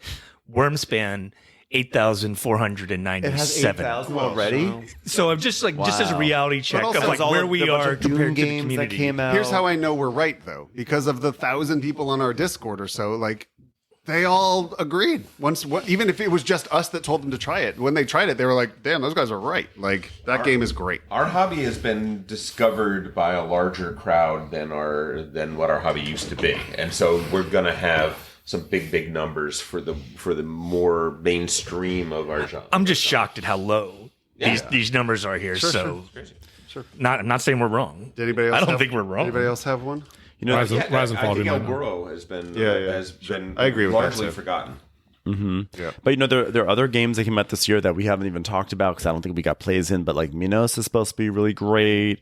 Beyond the Horizon is a reimplementation of Beyond the Sun, which is supposed to be interesting. Well, you guys have played Slay the Spire. Some of you have played that and enjoyed that. That's got there's a lot of Jordan, you were Doom. saying Chuhan is the best 2-player game of the year. We love some Tom Lehman. I haven't played it yet. I'm thinking it might be. Yeah, I want to play it badly. I mean, Lord of the Rings Duel's the highest rated from this year. It's I very haven't fun. had a chance It's to play that super yet. fun. It's great. Only game of this year that's in the top 100. which one? Lord of the Rings Duel. Right. Duel Yeah, is the only 2024 in the top 100. In 2023, there's 6 of them. A lot of that has to do with just how accessible they are. I don't know if you can get it at Target, but you can buy it on Amazon for $15 right now. Like, they're just easy to get. Well, you know? I would say that And the to some theme is very degree, accessible, and it's 2024 had a surprising number of very good games, but it didn't have any breakout star. Right. Sure. There was no game. There was no one fair. game that there was no. 2023, yeah. 2024. Yeah. Oh, No. you say 2024 did not have a breakout. I feel like Ark is a would- breakout game. I think yeah. Ark and SETI. It's not in the top 100. on Well, BGG. okay, yeah, but you have to give it a little bit more time, right? It will. I mean, I I'm think just SETI saying too. If you think of Arcs is Barrage, polarizing, though. If you think of Is it- Barrage, if you Yeah. think of, But did Barrage make it into the top 100 during the year it 100%. came Oh, out? way. Okay, interesting. Like it was in the top. It was in the top 30 by the second month it was out. Yeah. I'm saying this in defense of Arcs. There's going to be people that are going to rate Arcs low, especially On because it's been purpose. so hyped, Right. but whatever. But it's completely legitimate. Like if Arcs is I your will favorite delete game, my one ranking. No, I'm just kidding. I would never Yeah. do that. I think we should do really quickly best reissue because there were a lot of reissues this year. Okay. I don't have one, but go for it. Yeah. Okay, I'll just say I think Age of Rails South Africa. Oh, that's mine. Is incredible. It's That's such mine a good too. game from 2011 that was game's like a completely masterpiece. inaccessible. Yeah. You can get it now. It's so good. It came. It was a reissue technically from 2023, but it didn't get to the States until 2024. I know which one it El is. Grande. El Grande, baby. I thought you say Shipyard. No. Oh, El Grande also- had a great, also had a Shipyard. It was a nice- good year for If I didn't reissues have for that Town Donnelly. beautiful El Grande big box, I would have definitely picked that up. I would like to have played the Yokohama. I have it. It's great. re-release. It's really nice. It's really nice. They did a And good job again, with that Craft too. Wagon for me because Craft Wagon original one, absolutely love it. Just had some flaws, and they've cleaned it up. Not a great rule book, but everything else, great. I am going to pumpkin in a few minutes, so let's power get through let's here. get to the. I know it's all everyone's been waiting for. Here we are. Here we are. This is the annual Trey Alsop Table Flip Award commemorating the worst in us. Do we want to recognize the winner from 2023? Sure. Gentlemen? Oh, that would be. I think the nominees are Dimitri Portnoy and Mike Kananak having a moment during the game Hegemony. And that concludes our nominees.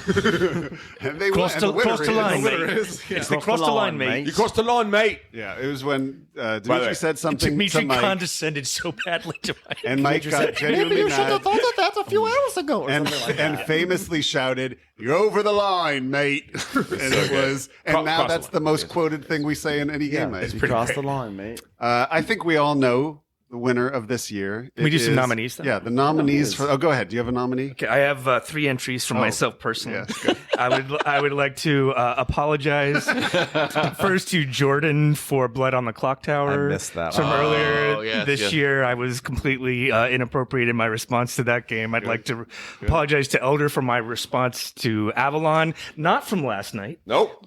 But close. Almost. But close, lovely guy, Elder, and sometimes I take Avalon too seriously. And finally, I'd like to apologize to Ben for the gang. I apologize for giving you bad information implying that I was good at poker. I gave you entirely too much credit, but that was in retrospect, and it produced a great impression of me on the last episode. So I didn't even you know, realize I did that impression. Well, it hit.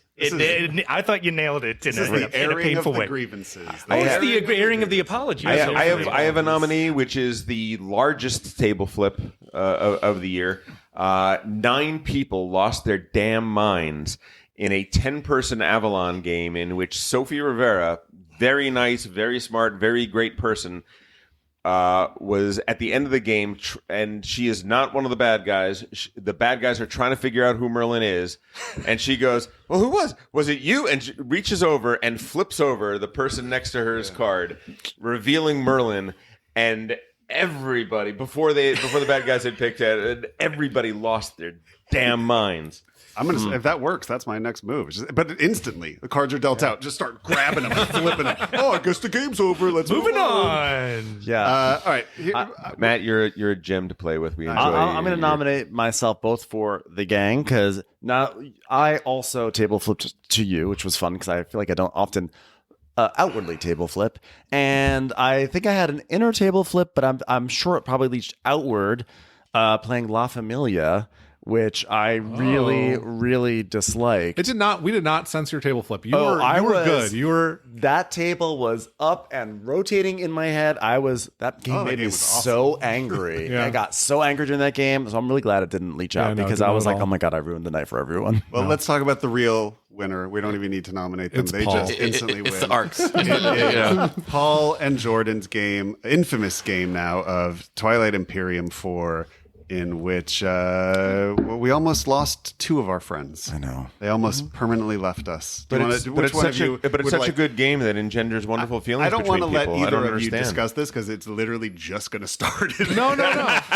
There's a reason they're sitting at opposite ends of the long table. I think what we did was we put it to the Discord, and they came up with a very, very clear answer, which is that Paul was right. Yes. And I'm out of step with how people feel. I'm not going to And so recap the I whole thing. apologize to Paul. In essence, though, Live on air. there was a Live on air. negotiation wherein if somebody didn't get what they wanted, they were going to, in a way, king make, and that was some people felt that was not the right move. Wasn't cricket. Some people felt it was, and that was debated forever on our Discord and in multiple podcasts, and neither one of you literally table flipped or even metaphorically table flipped, but there were some feelings. I just want you to know, Jordan, that you were wrong this one time. Thank you. I know. But I was. this is but you can't negotiate with terrorists.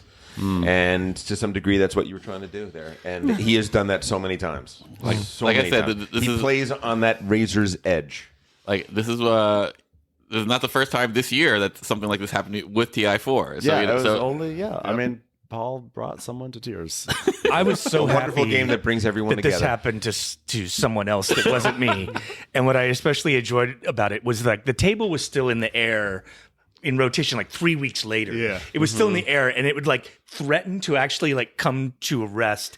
And then Someone Jordan, you would would say go back something. into the Discord and flip it back up. It was like this amazing, spinning plate thing where like it was just about to rattle off, and you'd come in and start why spinning the that's plate my again. It was favorite so part. delicious. Lawyers. Law school changes a man. That's all you can I say. can't be Don't argue with wrong. lawyers. It's so hard to be wrong. Well, I think you messaged me and you were like, "Does this happen? Do you deal with this ever with Watch What Happens?" Yeah, was I like- did, yeah. I was like, "You have no idea. Of course, Yeah, of course. yeah. This is just part of just being on the internet. You know, people disagree with you, and there you go. All right, before we sign off, let's do a quick moratorium on the year of 2024. How we feel about it in general, how we see this crop of games. I will start out.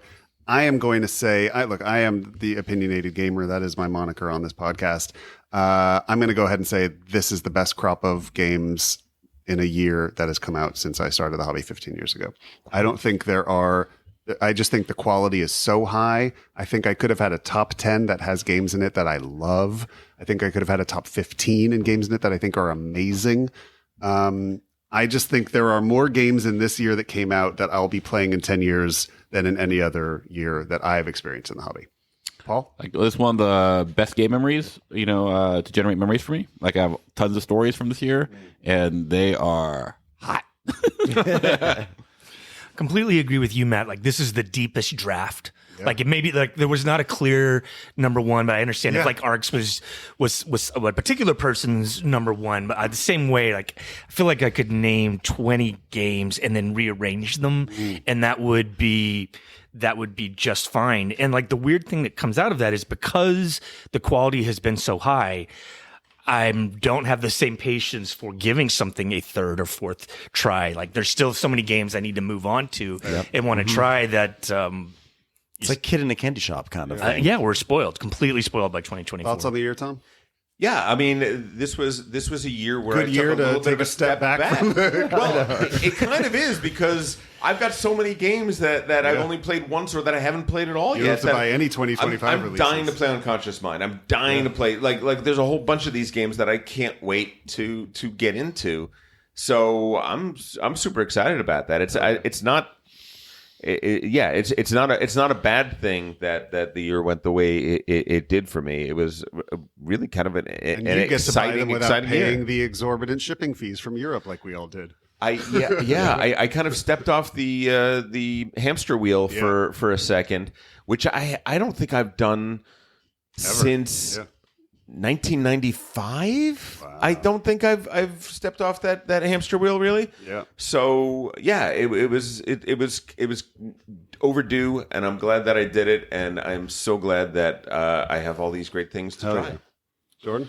I'm going to have a slightly more tempered take, which is this year had a much higher average quality of game, a lot of 8s and 9s this year, but games I'll be playing in 10 years, I think Arcs might be it. And for me, 2022 is like the banner year where all three of Blood on the Clock Tower, John Company, and Guards of Atlantis 2 came out, which are like my top 3 games ever. And so this year doesn't have I think Arcs will hit into my top 10. I'm not sure if anything else will. And so for me, it's like, it's more of this was a very good, high quality year, but nothing super standout. Those are also the 3 games that Jordan always brings with him anywhere, and no one ever plays And with the him. reason he's so strong because he has to Yes. carry them constantly back and forth from his car. Guards 2 is a this is the year beast. of Guards of Atlantis 2, though. We're about to get our huge shipments in the next month, and And the I'm expansion, very it's going to be excited. so Well, that's what I'm fun. saying, Yeah. I view 2024 as look, there was life before Windmill Valley, and there was life. The year of Danny Garcia. I know. By the way, I just want to say, like, it's now become over the course of this episode kind of a punchline, but Windmill Valley was a good game. Crickets. I liked it too. It's a good game. It's like a perfect I never midway played it. game. I said I liked it. It was my disappointment, but I don't know if it's really for our group, but I just think as a became the midway Windmill. game, it's my favorite like, Danny Garcia game. yeah, as a midway game, it just is like boom, right, perfect. No, I think this was an amazing year of games. I can't remember like what 2017 or 18 was. I think I was looking at the hobby in a slightly different way then, even though it was definitely deep in it.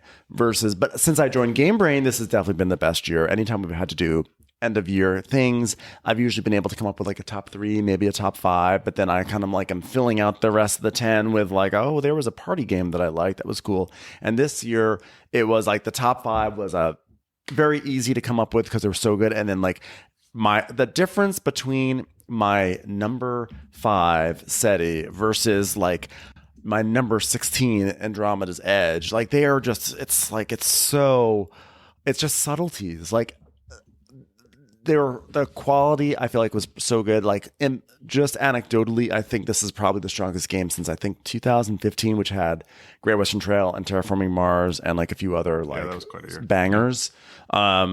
But this was a great year to be in the hobby, and that's why I went wide, because it was like what Trey said. It was like just being at a buffet and you just want to try it all. I want to do it all. Yeah, and who really knows how it's going to be received in 10 years? Who cares? Who cares? But the meta list, I looked for 10 years. They do the list of reviewers. This year it's Harmonies. In 2014, it was Dead of Winter. And by the way, I love Dead of Winter. I loved it that year. I loved have it. not played it since. That's right. Exactly. I played Dead of Winter probably like 20 times. Oh wow. And, I think we did too. But I mean, we played the hell of it that year. And I've been wanting to actually play it again lately. But I remember Dead of Winter at that time was the hotness, and it was like number 13 game of all time. Oh my god, it was so like hard. 6 months impossible. And But I also think like, number 3 that year, Splendor. Jeez. Yeah, that's hilarious. And that's definitely like that and Codenames are the most important games of the last like 10 years in our hobby. All right, everybody. We did it. That was 2024. Kinda, yeah. I want to apologize for the less than great audio, but I want to thank Ben for thinking to record it, because otherwise we would have had to start from scratch, and you would not have. The audio may have been bad, but the enthusiasm hopefully came through, and other than me, everybody was hearing the list for the first time as we were saying them. So we cannot recreate that. So hopefully it worked out. I'm sure it's good enough. Thanks so much for listening.